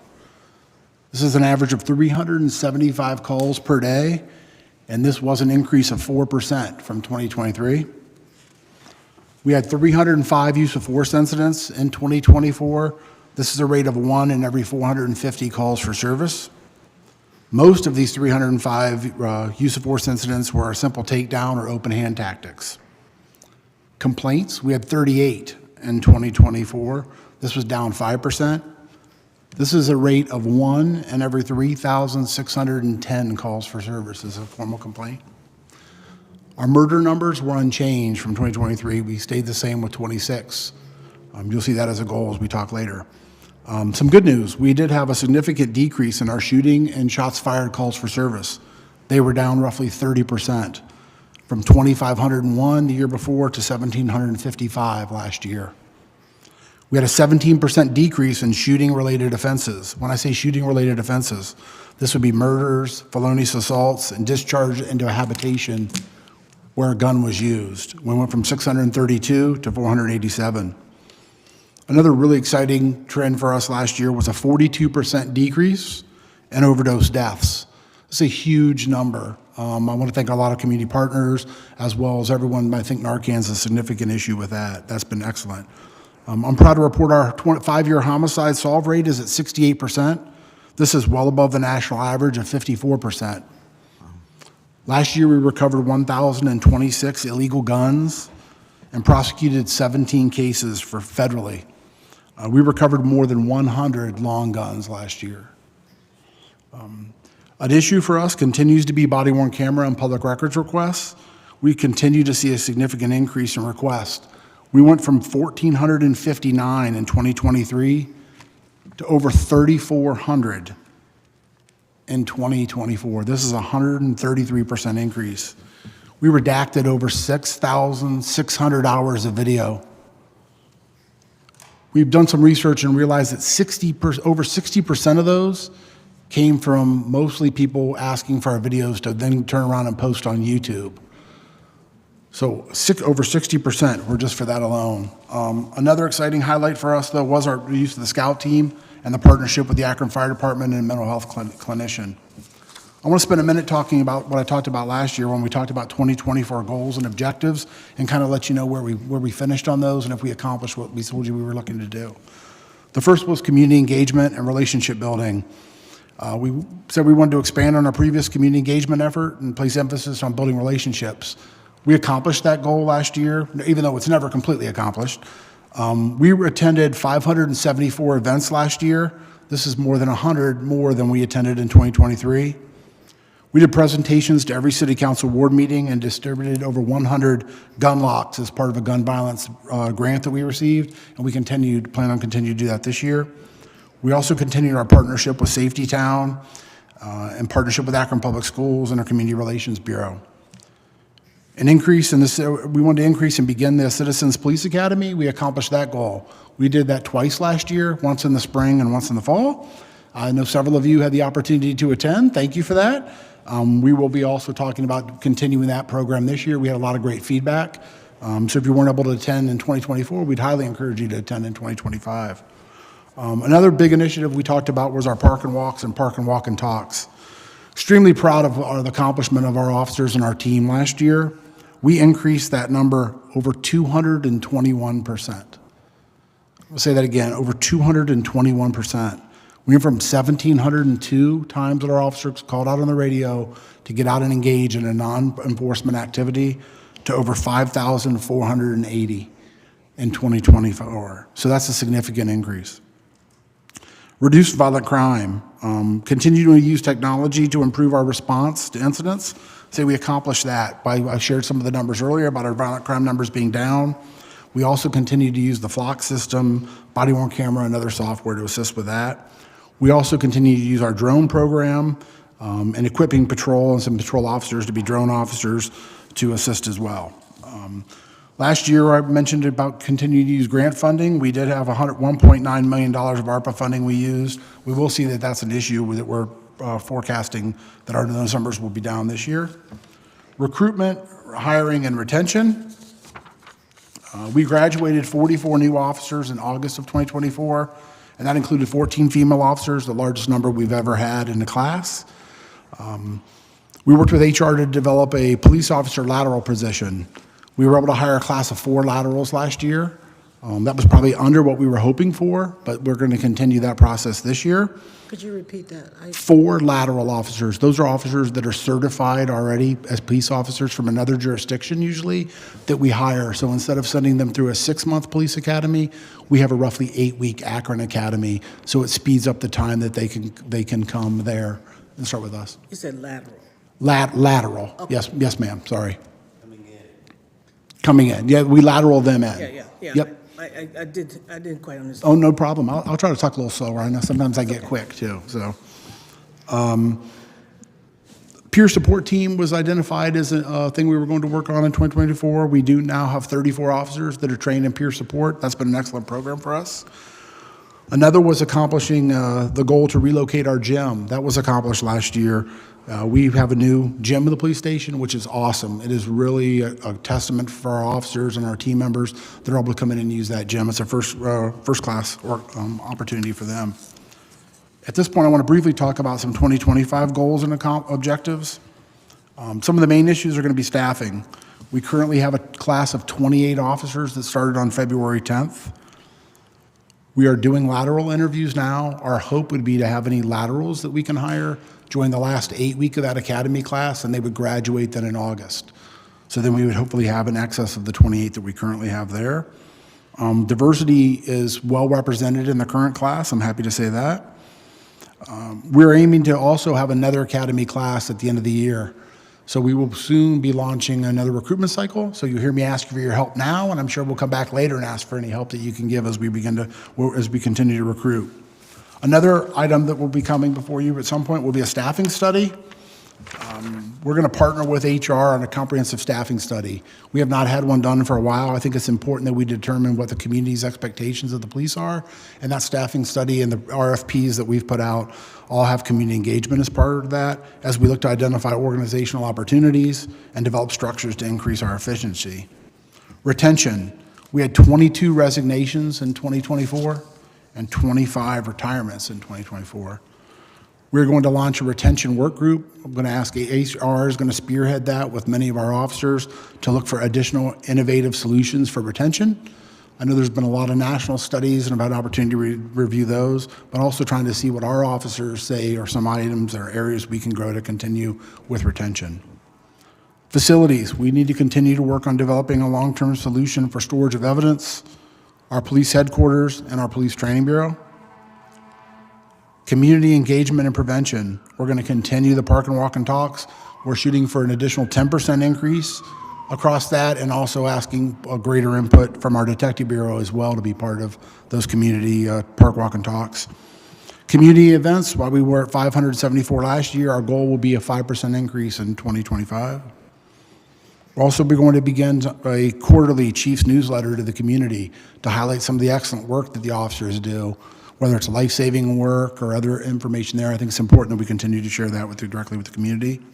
As I mentioned before, we're going to continue with the 2 Citizens Police Academies, one in the spring, one in the fall. Also partnering with our Citizens Oversight Board for community outreach, and I know they'll talk more about that later. Violent crime reduction continues to be a topic for us. To continue to have a positive impact on violent crime reduction, it's going to take the entire community. I know Tony Ingram, we plan on partnering with them as well, and we're also looking with some additional community partners on some violence intervention work. I have some details, but we haven't finalized some of them, but we have met with several community organizations. There's a model in Youngstown that we've been looking at that does similar to our old call-in program, where there's community partners, and we work with probation, parole, and others to identify people at high risk and then make sure we can bring them in and wrap services around them. So we're going to continue to work on that. Enhanced gun violence prevention. We've joined our Crime Gun Intelligence Center out of Cleveland. We're hoping to stand up our own with partnership with the ATF here locally and get our own NIBIN machine and continue that violence outreach prevention with gun locks and education with our communities. Let's see if I missed anything else. Oh, updating our rules and regulations. I know we've talked about community review and engagement on key procedures. We also have been certified through the Ohio Collaborative. We will maintain that certification in 2025. They've also rolled out a new, more robust Ohio Collaborative, and we're planning on trying to hire an accreditation manager position to help us opt into the more advanced one. There'll be significantly more work on the police department to stay accredited, but I think it's imperative that we continue to do that. We've also trying to more formalize leadership development program. We were lucky and we sent a lot of our new supervisors to outside training, but really quantifying what all those are and make them available for everybody, to include officers that believe that they may want to go into leadership and supervision, that we can try to give them some of that as officers before they even go into those roles. And last is a comprehensive review of call responses. I think it's important as part of the staffing study that we understand what our community expects us to respond to, but there are some sticky areas we're going to have to talk about. One is around calls involving animals, and specifically dog calls. We're going to continue hope to increase the scout team response. That was a highlight of this year when we got the co-responder model, mental health clinician, a fire personnel, and a police officer. That's primarily a day shift, Monday through Friday event. We're looking to expand to those hours as well. At this point, I'd like to answer any questions, but I really want to thank you for your continued support. Ask again for your help as we start launching our recruitment. It's important that we really focus on recruiting from Akron. That continues to be a focus for us. So thank you for your partnership, and I guess at this point, if there's any specific questions. Thank you. I have one question that just concerned, I'm sure you are too, with the stat of your public records requests. You said it's like over 3,400, an increase of 133%. So where do you think it stops? Like, did I see something like we were gonna start charging? Maybe I'm sorry. Yeah, that's it. Is it gonna stop when maybe there's a charge that maybe some of the... So we are exploring that. There was a state law passed that we could charge for that. I think it's important, though, that we continue to be transparent with the community and members of the media. And so that's, trying to work on that, looking for best practices on that. So there is an expectation that way. But then we are looking, is there a way for, maybe a limit to a certain number? Because what we're finding is a couple of the YouTube groups seem to be doing hundreds and hundreds of requests. And then it takes us naturally longer to get for other community members that may be involved in crime. So we are exploring that, but we have nothing formal suggestion on that. Okay. Sure. Councilwoman Amobian? Thank you, Mr. Chair. A couple of things. When you look at the 24 resignations, is there a way that you get feedback? Does it come from, I don't know if they give it directly to you or to HR, in terms of why they are resigning and what's going on there? That's one question I have. We do some exit interviews. We need to make that a little more formal. We've talked with HR on that. Some recurring themes is we're not the only ones that are in lateral, so a lot of our officers are laterally going to other departments. Some of those for lower call volume, some is for pay increases. That's probably the number one issue. We'll also hear routinely opportunity and support become areas that they've identified. So we've really tried to work on opportunity. When I say opportunity is increasing our temporary assignments for officers. We have an opportunity to allow them to go do temporary assignments, and that's been really well received. I think we did more temporary assignments, which is allowing an officer maybe on a patrol shift to spend 30 or 60 or 90 days in background investigations, community relation, anti-violence bureau, the detective bureau, which really kind of helps set them up for maybe a greater career track. And then when they talk about opportunity, they kind of see an opportunity for them to go there. What's a great recruiting tool for Akron is how large we are. So there are more opportunities. A lot of departments, there may be one detective, or you might have 140 of those opportunities. So that's one of the questions that we'll ask, and that's one thing that we've identified. But you're saying that what you're finding is that the main reason that people are resigning is the salary? I would say that's very high on the list, yes, ma'am. Well, if there's a way for us to get feedback from you Sure. as to why people are resigning. The other question I have has to do with performance appraisals. When supervisors do performance appraisals of their subordinates, do we allow them to do their own appraisal and give feedback to the supervisor as to what they need in order to do their jobs? So there's a formal process through HR where the supervisor will do a review, and then they will meet with each officer, and the officer has an opportunity to talk about their feedback on the review. The expectation is supervisors are doing check-ins and routinely having those conversations and asking how they can help their officers. One of our famous things is people work for people. It's important that you know your people, and it's important that you meet with them and look for those opportunities. But a true 360, I've done some of those, and some of our supervisors have had those, where it's a more formal program where it goes in. We don't have that as a formal city policy. Well, I guess it's not so much a policy, what I'm thinking, in terms of getting feedback from subordinates as to what they need in order to perform well on their job. And if that's something, and I can talk more with Montrella about that, but just trying to figure out how we can figure out from people who are out there on the field what they really feel that they need in order to successfully carry out their duties. I completely agree with you. When we talked about the retention work group, that's the expectation. That won't be a supervisor-led group. That'll be an HR and patrol officer-led group to really look at, when they talk about retention, what are the things they identify as barriers and things that they need to set them up for success. And then when we get some action items, we'll definitely be coming back with those. Okay. There's something else you talked about too that was pretty high, is your community involvement.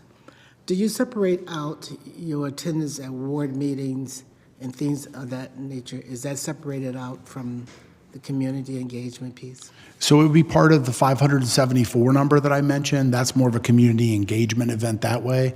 The park and walks and park and walk and talks is that's a call out primarily from a patrol officer that's going to say, I'm going to proactively go to a store and meet with someone, or there's some kids playing basketball and I'm going to call out at Joy Park and maybe deal with, have a communication. That's getting them off the radio so they're no longer showed as available for service or available for calls.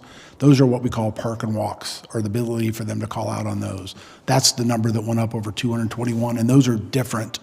So the 221% over, I think, 5,700, and the 574 would be two different buckets. We wouldn't be using them for both. I guess I'm curious as to how are we, I know we've been talking about more community engagement, and I'm talking about walking in a beat in the community. Do we track that somehow?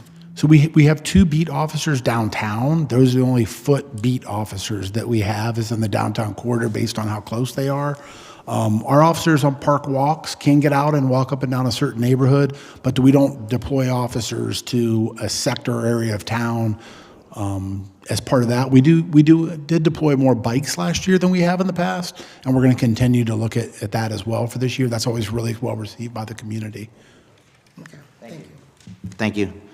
Councilman Garrett? Thank you, Chair. Question about the DEI, doing everything intentional. With the park and walk, is there a way that we can do that to where we're being intentional with that, with the football games in the summer, those, and that way we can then have more of a police presence there in that area. And I should throw one more, so Sure. I'll throw you off. You mentioned the resignations and the retirements. And then also you talked about the Citizens Academy and the just, I guess, regular police academy. Which one, are both of those done twice a year? So I'll start at the bottom. The Citizens Police Academy is twice a year. In the spring and the fall, we'll be putting up that application hopefully in the next week and a half for looking for citizens that want to attend that. Mm-hmm. Our Police Officer Academy, in the past, it's been once a year. But that is more around the recruitment cycle, how quick we can go and what our staffing numbers are. So we're currently, I think, at 440 officers today, 28 in the academy for 468. We're budgeted at 488, so we have, and then we know we'll have retirements and resignations before we start one in the fall. So we've identified we were going to need another one this year. Sorry about that. So if you're looking like roughly 47 exiting and 28 potentially joining? I hope our numbers for 2025 do not mirror 2024. We're projecting them to be slightly smaller, and I hope that they continue that way. But last year was a bigger number than we routinely have. One on retirements and resignations were up more than they normally are. Okay. And then the park and walk. Yeah, so park and walks, we've also started trying to keep a community calendar. So if you want to work with your community engagement team officers, if there's events you know about in your community, please make sure they know. Our goal is to identify all those. We have an online calendar that then we can share in roll call to try to be more purposeful about creating those opportunities for our officers to know what events are going on in the area they're at. And then if they have the opportunity, really encourage them to call out on those locations. And that's kind of the goal of where we're going with park and walks and park and walk and talks. So thank you. So perhaps a particular football league is going to run for 6 weeks. They would then put in a So I think there's two things. If we know about them, we can let people know that there's practice going on at Erie Island from noon to 2. And that would help on the 2 shifts that were there. But we can't guarantee that they'll be there at that point because those are the patrol officers that also respond to calls for service. But our expectation is we try. If they need security, that would probably ultimately be an extra job, which would be kind of 2 different things, but we're trying to be more purposeful about making those a priority for our officers on duty. Thank you. Mm-hmm. Sure. Thank you. All right, Councilman Fusco. Couple quick things. The quarterly newsletter you'd mentioned, is there adequate budget in there for that? For the quarterly newsletter, I know it's My guess is that's going to be email. We're just going to use on-duty staff, so it won't be something that we send out. It's not, at least not initially. Okay. That was something that we did talk about with our reimagining back in the day. So that's a good thing to see. So sometimes these projects get launched. It just takes time. The other piece, and just briefly, you'd mentioned the Ohio Collaborative. How much is that? And then what benefits are there with the Ohio Collaborative? Benefits are a couple. I think one, it's important that for us and our community to know that our policies and procedures mirror best practices according to the state. I don't know, I think it may be a couple $100 to be certified, don't quote me on that. I don't know. It's not, it's more of a personnel staffing part, like some of the stuff that may come out as to say our use of force policy every year, we must test on it. So then we have to show that we tested for that. So that's about, it's like a certification for that. They are expanding the blocks and the number of areas that they're going to have best practices on, and that's when I talked about opting into that. So it would definitely become more of a time commitment on our resources and personnel. But it's, to me, it's really important that we stay current, we stay up with best practices, we continue to test and are aware of those. So I think it's definitely worth the benefit. Thank you. And it was also, I think it would be interesting to find out as well, you had mentioned the piece about the cost for footage releasing photo. Is there also public records requests in reference to anything else, just the footage from body cams, or is there, I believe the legislation's more around, that I'm referring to is more around body worn camera. Yeah. So our expectation would be to understand what a cost for an hour, officer per hour is, and then make that. We're not looking to, it just needs to be cost neutral is what some of the hope is. Okay. How about other departments? How are they with regards, and this, not on your budget, I apologize, but Steve? So, I mean, I think the police department is probably the most impacted just based on the, the labor-intensive work of redacting video and all of those things. But, public records requests are, increasing throughout the city. We actually have a dedicated employee for that in the law department that kind of coordinates all those requests. But, just like the police department, I think all throughout the city, we've seen an increase in those requests. It'd be interesting to look at that over time and put a cost to that. Sounds like you may be talking about that, so thank you. Thank you. Okay. Thanks. That completes your presentation. Thank you very much for your time. And next up, we will have our Akron Fire Department with Chief Leon Henderson.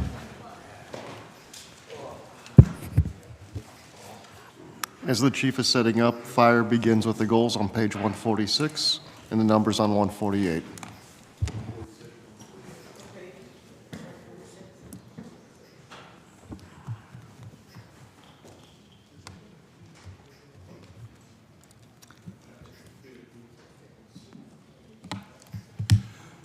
Good afternoon, everyone. How's everybody doing? Good. I am tired. Yeah. I usually get up at 2:45, so you're getting the sleepy Leon today.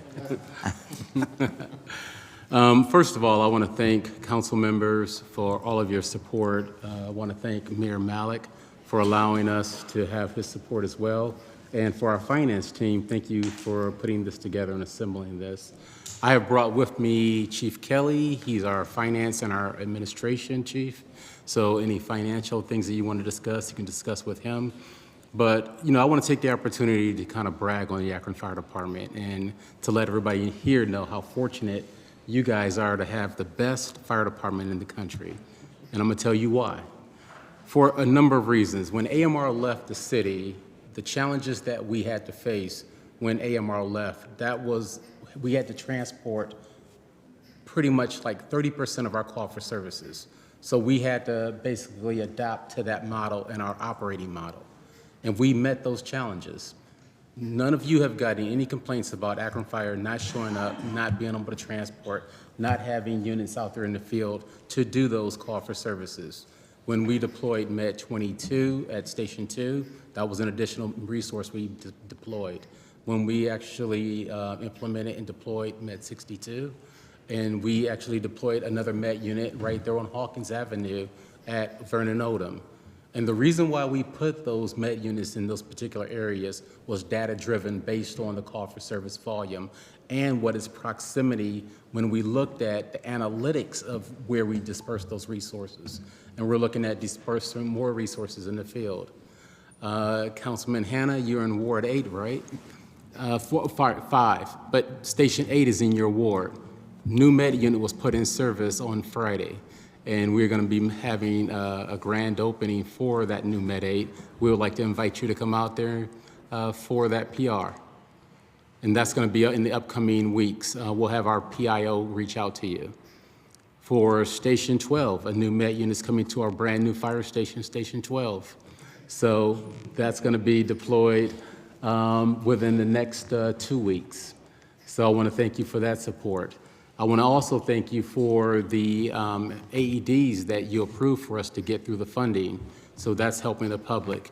Right now, when you look at the challenges that I have as a fire chief, looking at keeping this city safe, every building you see, every apartment complex, every school we have touched with our community service team, where we went in and we basically gave those hands-on, seminars to the kids, let them know about fire starters. And our community service team has touched over 10,000 touch points in 2024. That's absolutely amazing. And also, when you look at our 402 staff, what we're authorized for, we have 28 personnel that's in our cadet academy. They will be graduating on March 21st. Once they get out in the field, we are able to basically give a little bit of relief to our personnel that are our medics and our fire crews.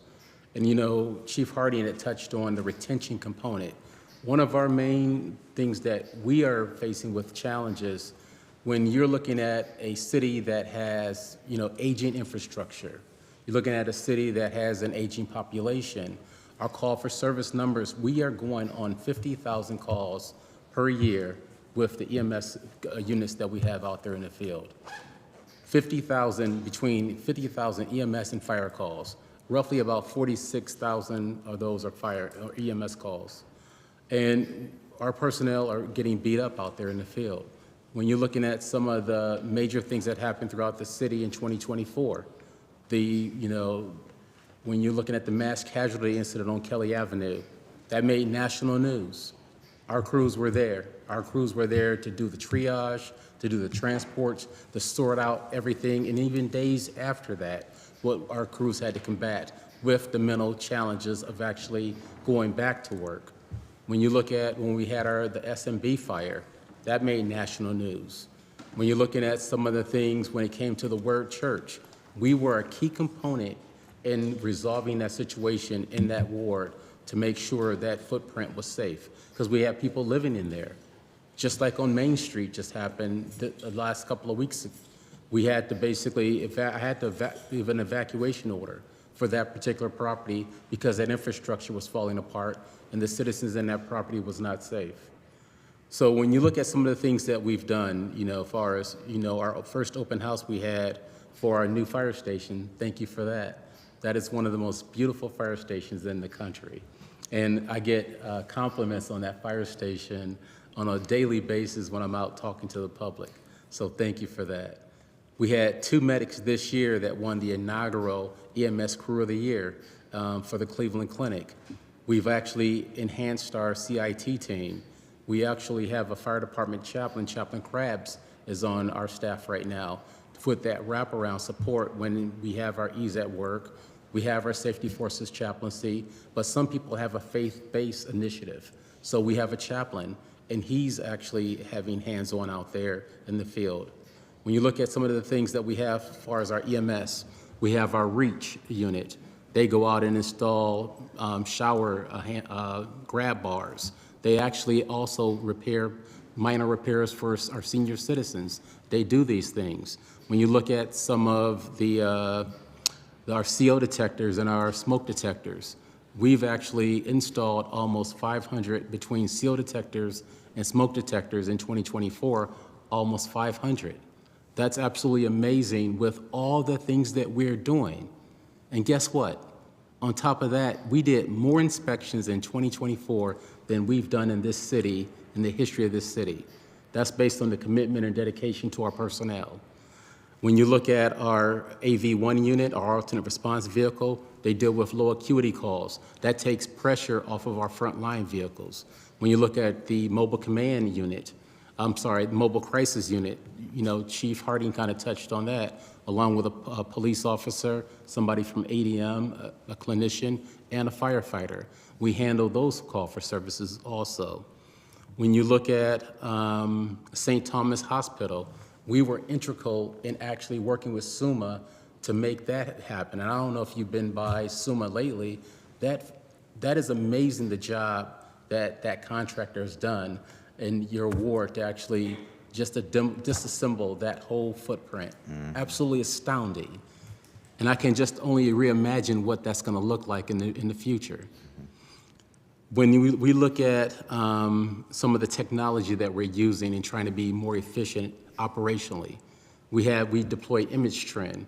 That's a software that helps us not just figure out, but solve problems that we have as far as staffing-wise, and it meets in reference to how we can use technology to bridge that gap. That helps us be more efficient. It also helps us with our staffing because we use a component called Slate. That helps us how we do our staffing. Instead of us writing on the board now and how we do our vacations, how we did in the past, we have Slate to actually make that happen and do that for us. So now as a shift commander and as a chief, we can pivot, look at that whole chart on the smart board, and I know how to disperse my resources. The other thing that we have that's a component of Slate is reports that we get with Continuum. I'm able to look at a performance factor of how we respond on every call, every run that we go on in the city, at every station, every resource we have. And I can actually share some of those reports with you. We even have where we can do hotspots, where we can actually look at where our target areas are, where our trends are. We want to be able to forecast what we're seeing instead of being more on the defense. When you also look at some of the policy and procedures we have, just like Chief Harding, some of our policies and procedures are so outdated. When I came on, they still had Chief Larry Bunner on some of our procedures, or some of the older chiefs, and we are revamping that. We are looking at using a company called Lexapro. They look at not just industry standards, but best practices in the fire service and how we can do business and be more efficient. When you're looking at the new engine that you approved for us, we're in contract negotiations right now with a couple of vendors, looking at the best resource, the best engine that we can have in this city, tooled with all the things that we need in this city. So those are some of the highlights that we've done in just 2024, and we can touch on some of the things with community service. When you're looking at some of all the parades, all of the Safety Town presentations, the high-rise presentations, the station tours, between the fireworks that we have our resources at, our prom promises, and we do everything that police can't do. And I make fun of my police brother and let them know that. So those are some of the things that we do, and those are the things where we're trying to get to. And thanks for your support and thanks for your help, because you're making it easy for us to meet those challenges in this city. So thank you. Well, thank you. Wealth of information, very impressive too. Very impressive. And I'm sleepy. You're sleeping through that. Very good. Councilwoman Amobian has a question. Yes. With regard to retirements and resignations, what are you looking at in the? So that's a really good question. So I just got a retirement letter just today. A couple of things what happens with the fire service. We had a couple of classes that came on in between 93, 94, and 95, and 1997. All of those classes right now are maturing where they can have at least 5 years in the drop or beyond. And we're seeing a lot of retirements. When we looked at our analytics, today I have over 70 personnel that are eligible to retire, can retire. But does that mean that they are leaving, or they're just eligible? No, I think they're going to have to leave within the next year and a half, 18 months to 2 years. So the impact that that's going to have on your staffing is what? I mean, I know it's going to be substantial because of how we have our operating model right now, and with the resources that we have, is to make sure we have that continuity and that succession, and to have a timely test. Getting the onboarding process, that's paramount.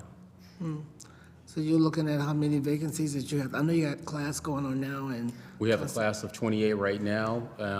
Like I say, we would look at within the next this time next year, I wouldn't be surprised if we'll be hiring 30 to 40 personnel. Okay, okay. Wow. Wow, thank you. Any other questions? I don't see any. So, Councilman Fusco, do you have a question? Yeah. Okay. Thank you. Of course, I never know what page we're on. The increase in terms of the financial piece for the, what percentage is it? So if you're, like are you 4 looking million. at the general fund? Yeah. Okay. So understand what's happening there. So basically, the staffing for the fire department is budgeted the same as it was last year. Okay. The difference is the fact that last year we had 50 firefighters that were funded by, we had a SAFER grant and we had an ARPA grant. Okay. You're going to see an increase in the general fund funding, and then there will be a corresponding, if you look at the fire grants fund, you'll see a large decrease. So basically, it all evens out, except for the fact that we're funding more firefighters on the general fund this year than last year because those grants have expired. There's actually 4 firefighters funded on the grants fund. That grant actually expired, it just expired at the end of February, so, which funded, 25 of those firefighters. But it expired at the end of February, so I'm only budgeting 4 for the entire year. It kind of averages out. So it's budgeted on an average. So what's the number that we relied on in 24? So it's 402. 402 is the budgeted strength. Financial number that we relied on in the past that we're not getting now from the feds. Do you know what I'm saying? Does that make From the feds, I'm not. Oh, from the, yeah. You had mentioned that the grants, the ARPA. Do you mean like? All together. So SAFER, which is a grant that just SAFER. expired, had 25 firefighters. And then there was a state ARPA grant that also funded 25 Okay, state firefighters. and fed. Yeah, correct. Yeah, correct. There were 2 different grants, yeah. Yeah. What's that number that we relied on in the past and that now we're picking up? So it was 50 people. People, but Yeah. I was asking the financial number, the So dollar if you look at the fire grants fund last year, we budgeted 3.6 million. I'm sorry, that's just for the labor. So 5.6 million for wages and benefits. This year it's 528,000.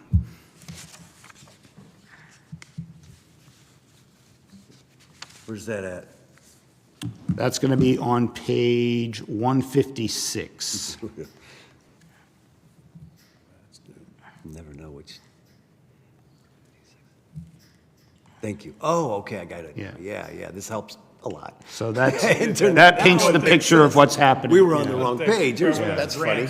I was going to say, yeah, so that Yeah, paints a picture thank of what's you. happening, is basically Yeah. same staffing level, it's just a big portion's being shifted from being grant funded to the general fund. Gotcha, okay. That's what I was trying to get to. There's the numbers right there. Thank you. Perfect. Thank you. All righty. Well, again, thank you for your service and thank you for your time this afternoon. Thank you, council. I know. All right. Well, Thank you, it Chief is Kelly. All right, next up, last but not least, will be our Citizens Police Oversight Board. So that's the dollar difference? I believe Mr. Kemp Boyd is in the house. That's what we're. So as Mr. Boyd steps to the mic, they are on page 206, and I see that Mr. Fennell is online as well. The budget is picking up 3.3 million. You might as well say. That's why, yeah.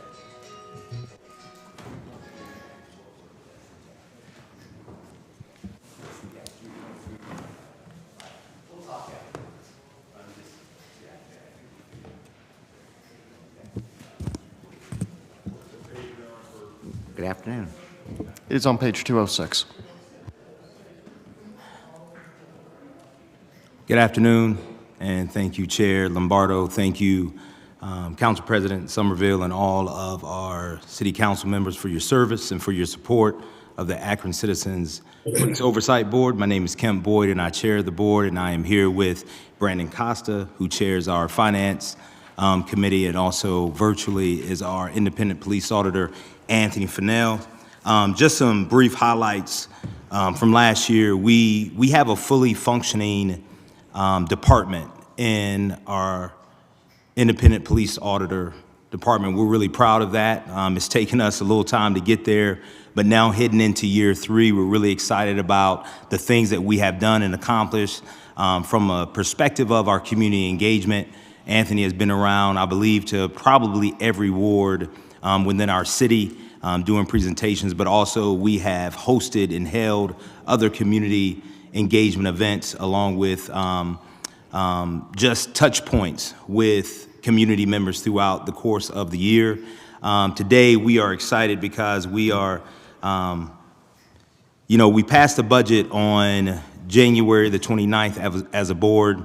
The additional investment into the board and the Office of the Independent Auditor would benefit Akron in multiple ways.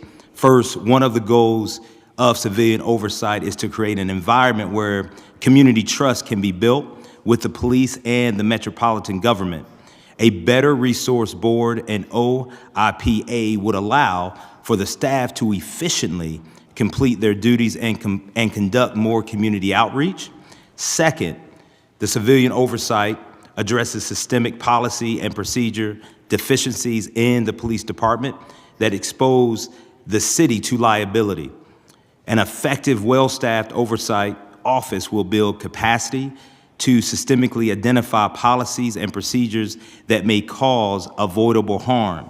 And I appreciate Chief Harding earlier saying our partnership with Akron Police Department has went really well in our communications and wanting to work together to serve our community as a collective and not just as silo entities. We know that we need our police department and all that we do, and we appreciate the city as well as we continue to communicate and work on some of the policies or some of the procedural things when our auditor makes a recommendation. We have finalized maybe some 45 days patterns in which they will get back to us as far as their outlook on the recommendations that we have been given. But also when it doesn't happen, there's an open line of communication back and forth, which we really appreciate. And that's taken a little while to get in into where we're functioning in that way, but it's been good, and it's a continual process that we're looking to build with them as we continue to move forth. At this time, I will turn to Mr. Costa. Anything about our budget as far as just some numbers? Sure. So I'd like to thank you, Chairman Boyds. Thanks to everybody for making the opportunity today and for providing us the opportunity to present on our budget. As Chairman Boyd mentioned, we passed the budget on January 29th with the intent and the goals of providing us additional operational resources, largely in being additional personnel, and also bringing in added capabilities through the advent of additional technology, specifically on the technology piece. A case management system and a database to help us to process the complaints that we're receiving, in addition to a analytical tool to help us analyze body-worn footage, which, as Chief Harding alluded to earlier, can be voluminous in its amounts that we are receiving. Our budget also contained the addition of an executive assistant, 1 position, data analyst, 2 position, as well as a criminal justice intern. That is not the budget that you all have in front of you, and so I cannot speak to the budget that is in front of you as our budget was supplemented and has been amended and provided by the administration. And so I'm happy to answer any questions with respect to the discussion, and I'd like to turn it over to our auditor Fennell, Mr. Fennell, as well to speak specifically to the added capability that we're looking to get through the additional case management system and the personnel that we've had, but I think that's probably the best I could do at this point. Good afternoon, everyone. Yes, with respect to the technology piece, I'd like to touch on that because that is a significant amount. from last year's budget. But I would like to add a case management and database system to the office. Currently, we receive use of force reports and the final reports from APD, and those reports come through their excuse me, through their system, but in the format of PDF files and Word documents. And part of our task not only is reviewing those reports and determining if we concur with the findings and the investigative process, but also to look at trends and patterns. So this case management and database system would allow my office and my staff to take basically those pieces of paper, pull the data from those pieces of paper, and put them into our database system where we can then begin to, number one, be able to find them quickly, and also run standard reports that the board may need or the administration may need, but also analyze the data, like I said, for trends and patterns. The second piece of technology is to obtain software that will allow us to go through the body-worn video so that we can identify the key areas where there may potentially be either a violation or even a point where we want to raise where the officer actually did a great job in handling a situation. My staff consists of myself, a deputy auditor, and an administrative assistant, and primarily it's myself and the deputy auditor who have the task of going through all of the body-worn video for each use of force incident. And those body-worn videos, we may get anywhere from 5 to 20 per incident, depending on the number of officers that were there and the level of involvement each has. So we have to go through each one of those. So I'm looking to get that software to help us be more efficient with the number of staff people that we have. And then it goes to the addition, the request for a data analyst. Right now, I'm looking to possibly bring someone on part-time and then determine if, after we've gotten the software in place, if we need someone on a more full-time basis. But at least for the first year, it would be a part-time position. So I'm not sure exactly what document you have before you, but if you have any questions, I'd be happy to answer any questions you have about any other concerns you may have with our budget requests. Thank you. Thank you, Mr. Fennell. You have a question? Sure. Yep. Councilwoman Amobian. What was your budget request? Our budget request was $900,066. That was the budget that we voted on as a board January the 29th. Okay. And this case management database system, what are you looking at in terms of how much would that? I believe we budgeted on our original budget $120,000, which is a one-time cost.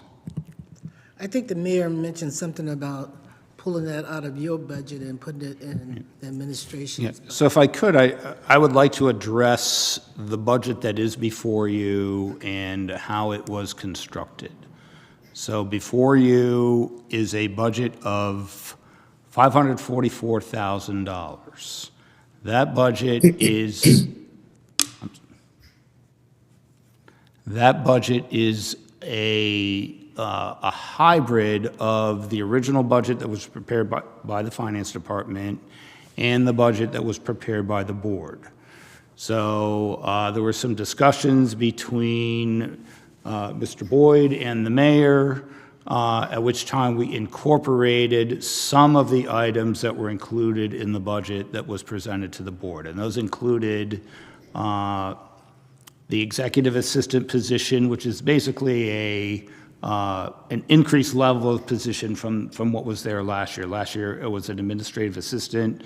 That position has been raised up to an executive assistant. We also included the 2 intern positions within that budget, so those are incorporated within this budget. We did not include the data analyst. However, what we have offered is basically the expertise of our IT department when the software that's purchased is ultimately put into place. So I think it makes sense to make sure to look and see what that software is, how it would be used before hiring a position, to be able to extract that data out. We want to see what that would involve. So we have offered the services of our IT department to help with that endeavor once the software is in place. Now, in addition, as the mayor mentioned yesterday, the software package that was mentioned is budgeted within the finance citywide budget. So because that is a one-time purchase, we are budgeting that within the finance budget, and it's budgeted at $100,000. So that, in addition to this $544,000, there's $100,000 within the finance budget. In addition to that, there is a legal contract included within the law department, and that would act as a contract for independent legal counsel for the board if that were ever needed. That's budgeted at $50,000. Is that in this budget or in the? That's in the law department budget, yes. So there's 2 items that are not in this budget that are in the law department, one's in finance and one is in law. So that's a total of nearly $700,000 budgeted for the operation of the auditor's office this year. When you add the 150 that you just Correct. So I would add that last year, so even this budget right now at $544,000 plus the extra $150,000, that's more than double what was spent last year. So last year, $344,000 was spent by the auditor's office. So it will be budgeted nearly $700,000 this year.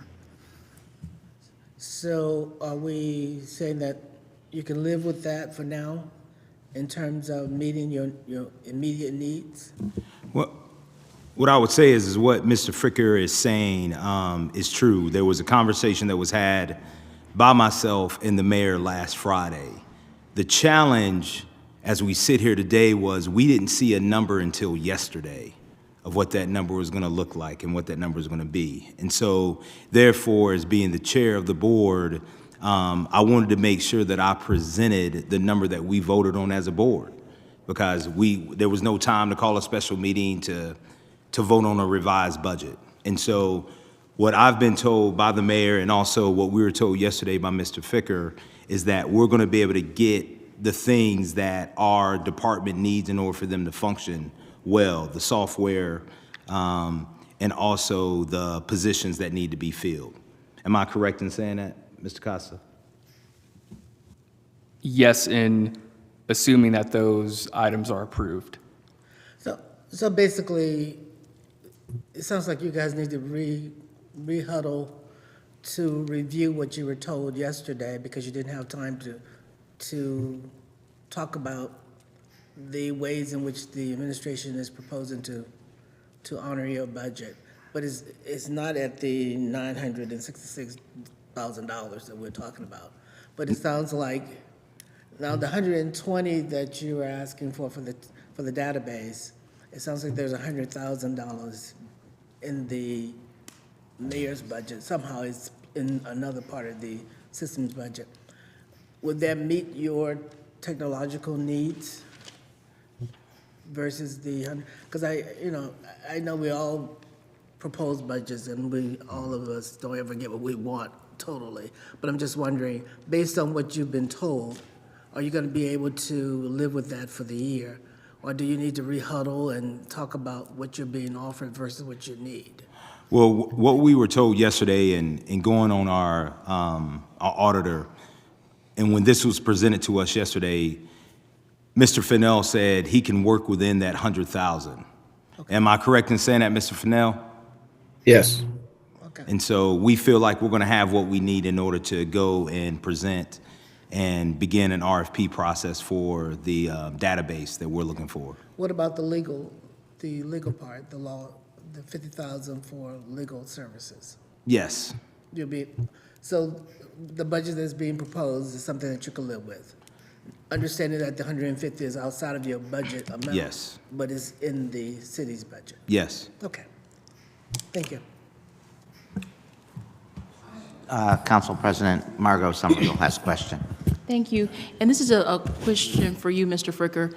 Is there a reason why the software budget is not in their budget? Is that something that the city is also going to be utilizing? Is that the reason, or? So the reason is, and I think the mayor stated this yesterday, is because it's a one-time expenditure, and because of the way the budgetary language is written about the operation of the board, once we add that $100,000 to the police oversight board's budget, it would be perpetually in that budget. And since it's a one-time expenditure, we feel like it's more prudent to budget that as a standalone item in the finance budget versus in the CPOB budget. Okay. Thank you. Councilwoman Jan Davis. I got popped. Thank you. I'm a little confused, and I don't want to sound critical, but I'm sitting here thinking, and I thought about this, I think we all agree around this horseshoe and in the public that we passed issue 10, but unfortunately, we didn't provide it with any power. We all agree. We didn't what? I didn't hear you.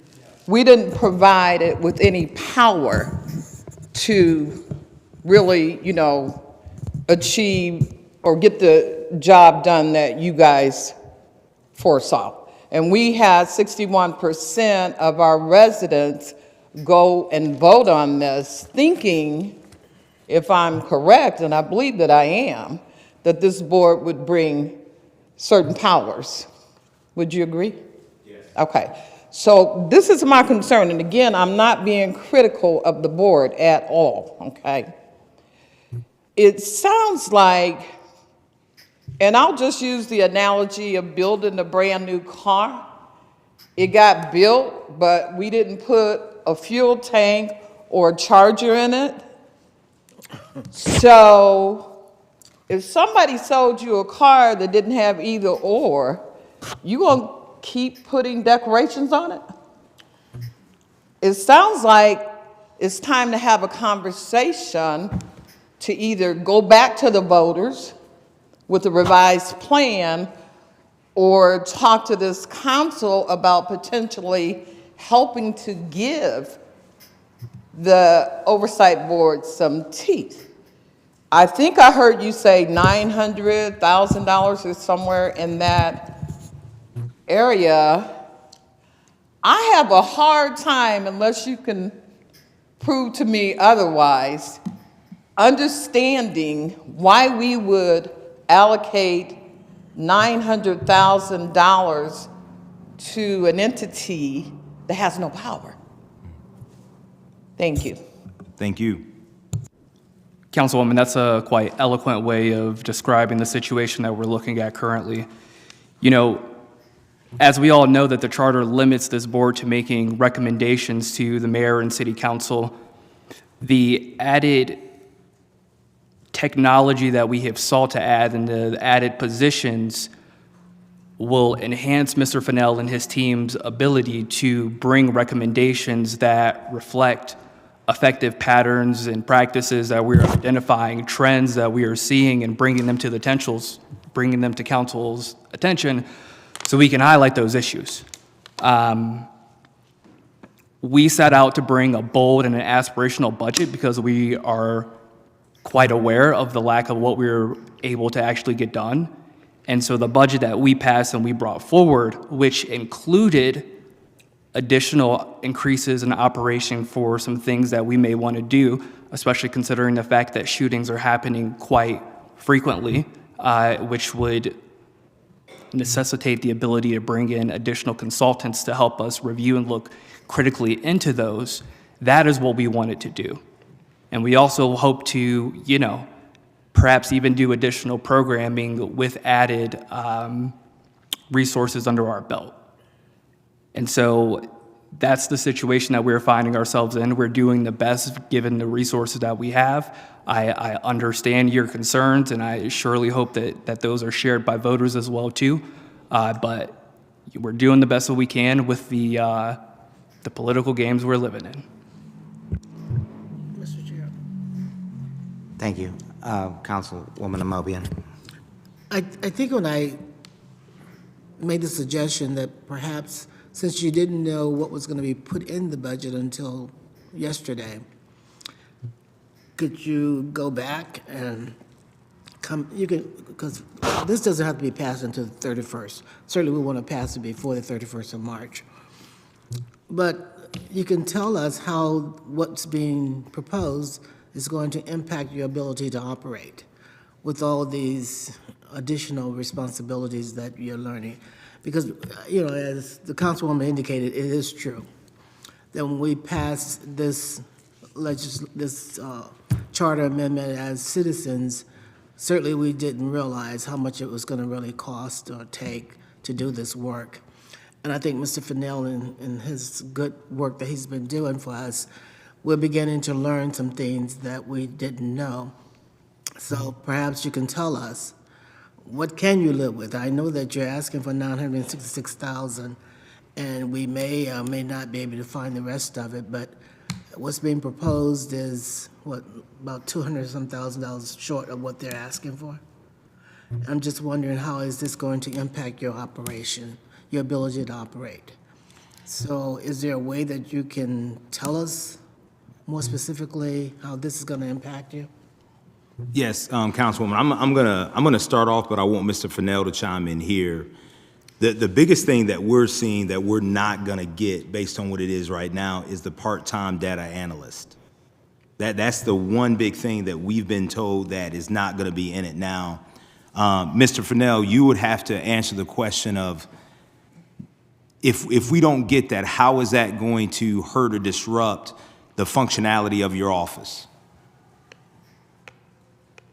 Well, with the offer of possibly utilizing IT services to help extract the data or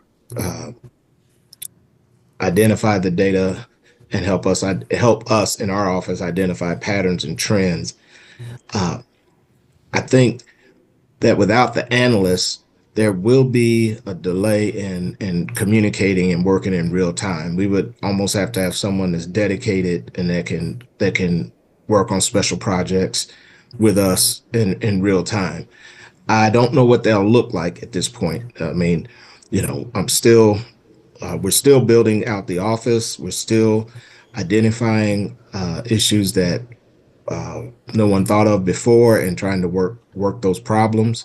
So we're still in that phase, but to the point of the limitations of what the charter states that we do, the authority we do have, I think we have met within our power those responsibilities. We've produced some reports. I've produced reports. We've made recommendations. We have opened up communication and processes that between the police department and our office that didn't exist before. So we are making progress. It is just not, I think, what the community and others may have thought we would be able to do. So to that end, we are also educating the community to what the expectations are and where we still need to make some changes to the charter if we are to meet what the community and the voters expected to have. But outside of that, we've been able to at least function somewhat. Now, in order to function more efficiently and more effectively, obviously, there are things that we would need, which I thought I identified as we put together our budget for that the board approved. So I know it's still a work in progress, but we're gonna have to add some more resources at some point, and I think we can function. We're not going to be able to function to what I think is the optimal level, but we will be doing better than what we were doing before. And until we get these systems in place, then we'll have a better handle on what personnel we need and be able to gauge the volume of uses of force reviews and that we need to do, and the other auditing functions that we've yet been able to accomplish just because of the limited staff and technology resources. Does that answer your question, Councilwoman Amobian?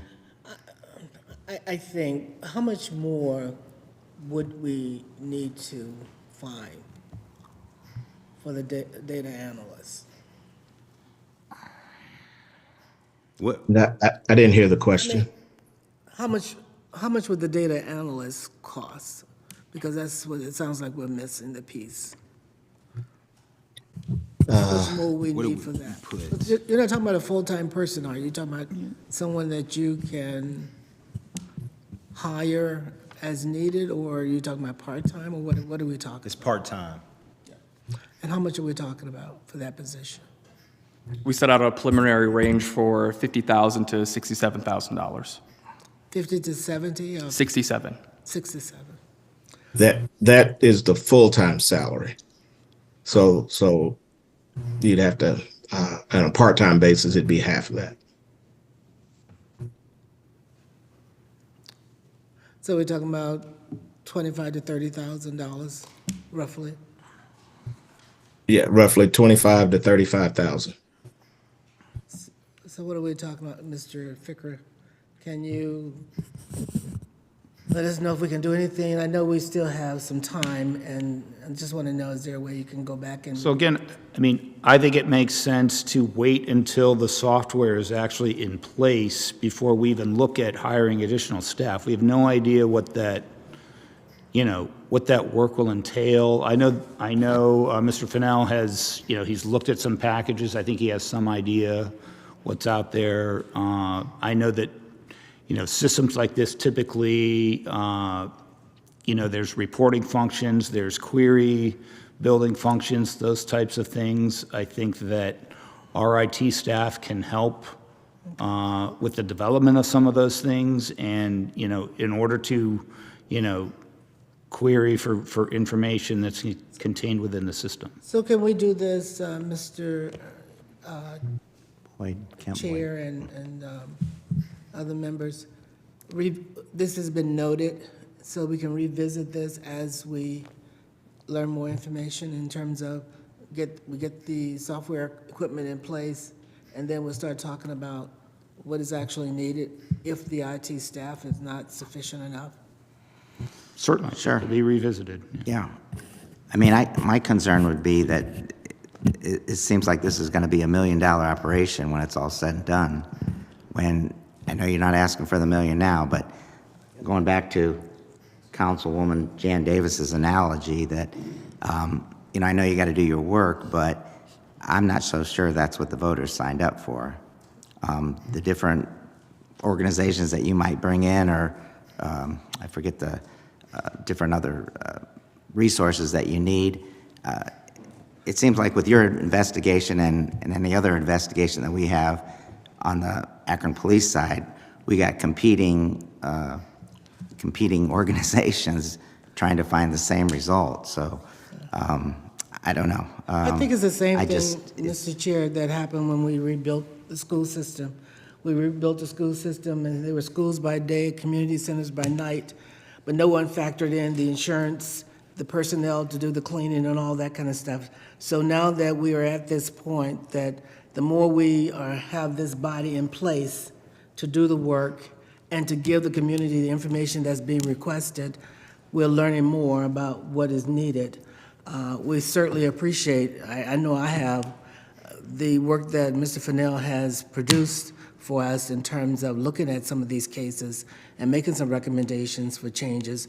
So I don't think it would be the community that would be crying. It'd just be a matter of how do we get the equipment, the people, the resources that are needed to get the product that we're asking for, because no one knew what the final number was going to be. Yeah, but again, whether it's this budget or something that the city's helping with, you're still looking at a big pot of dollars that. It costs money to do the work, unfortunately. Right pocket or the left pocket, you still got a big And- bill to pay. Yeah, you're Okay. right. No one knew exactly what we were requesting. Very good. Oh, But we're Councilwoman learning. Davis? I'm sorry. Just wanted to ask, what type of data are you collecting? Yes, the data that we collect comes from all of the PDFs and Word documents that we receive. So we take the actual information that's contained on the report forms that APD produces, and then we're putting that in a database to actually analyze it. So on one particular form, obviously it has the person's name that is arrested. It has all of the officers' information. It talks about the levels of force, the type of force, and then of course it has a narrative of the incident. And so we have to take that form and capture all of the same data that's captured on that form and put it in a database, and then also format the narrative so that it can be consistent, so that we can later analyze the actions for a given period of time. But I want to say a couple of things real quick. I had my hand up there, but I want to say a couple of things real quick.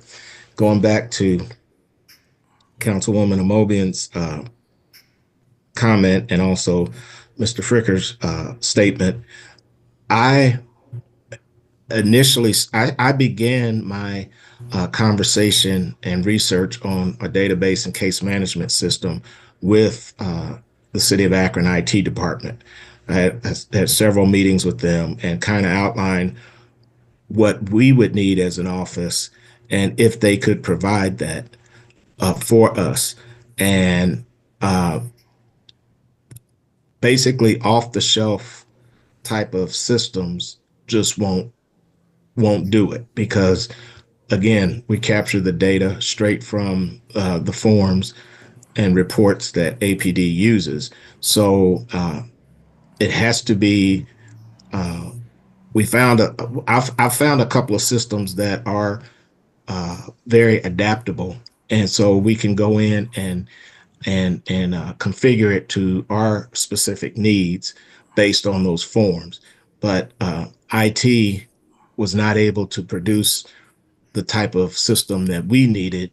And we did meet with them on several occasions to try to go that route. Currently, we're just putting the information on a temporary basis in an Excel spreadsheet, which it's not good for the long term, but I can put it in there. And then once we get our system, it can be easily merged into whatever system we ultimately get, because we'll configure it with the same data points. And I believe, if you look nationally, oversight entities typically, their budgets typically are 1 to 1.5% of their corresponding police agency's budget. And it also depends on the type of agency, oversight entity that you have. Now, we have an auditor model, but if we had a full investigative model, it would be upwards of $2 million, because you have to hire investigative staff and you have to have a larger office. We have an auditor's model, which is not as expensive, obviously, but on a national level, it's not as expensive, but it can be just as effective, as we primarily search for the patterns and practices and trends of the police agency that we are auditing and the systems within that agency. So $1 million, which would probably be about 1% of APD's budget, isn't unreasonable when you look at it on a national level. Thank you. Okay. So, Mr. Chair, it sounds like we need to find $35,000. Thank you. Okay, thank you. If there's any other questions, Councilman Fusco, we can then wrap it up shortly after that. Yeah, I'll make it Sure. quick. Yeah, we feel your pain. We know what it's like whenever you're asking for X and you get X. That happens every year with us. And we understand that technology is a good way to go in terms of your analysis and, trying to produce those reports that we've asked you to produce. That's gonna, God bless you. That's gonna be, we also found out too, though, today, how much of a gap that we've had to make up in terms of our fire. I didn't even ask about the police piece. We have to make that up out of our general fund. Okay, that's funds that we used to get from the state and the feds, et cetera, and for our police and fire both. So this budget is it's unique, I think, in terms of the budgets we've seen in the past. Is that fair? It certainly is, and I mean, I would also just say that, it's not unlike all of the other departments of the city that, we have limited resources, and, we had to fit our general fund into a certain number. We've done that with this budget. It's a balanced budget. But yeah, we don't have unlimited resources. And I think, the fact that this budget, in comparison with all the other departments, in terms of the increase department-wide, there's no department that's close to this in terms of the percentage increase. This Gotcha. budget is doubling. Yeah. It's doubling. And it's fair to say, I mean, in terms of a startup like you all, that's fair. I mean, I get there's going to be some one-time, or at least, you have to get some software, et cetera, so on and so forth. I understand all that, but it's tough. It's tough, believe me, having worked with Mr. Fricker. He's very good at saying no. And we have 2 more days of this to go as well. So, but we appreciate all that you all do, and we're just going to have to look at this and listen to everybody else, and then make decisions based on that.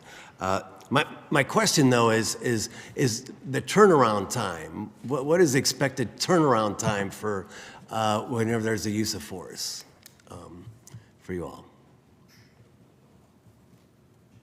And is this going to help with that?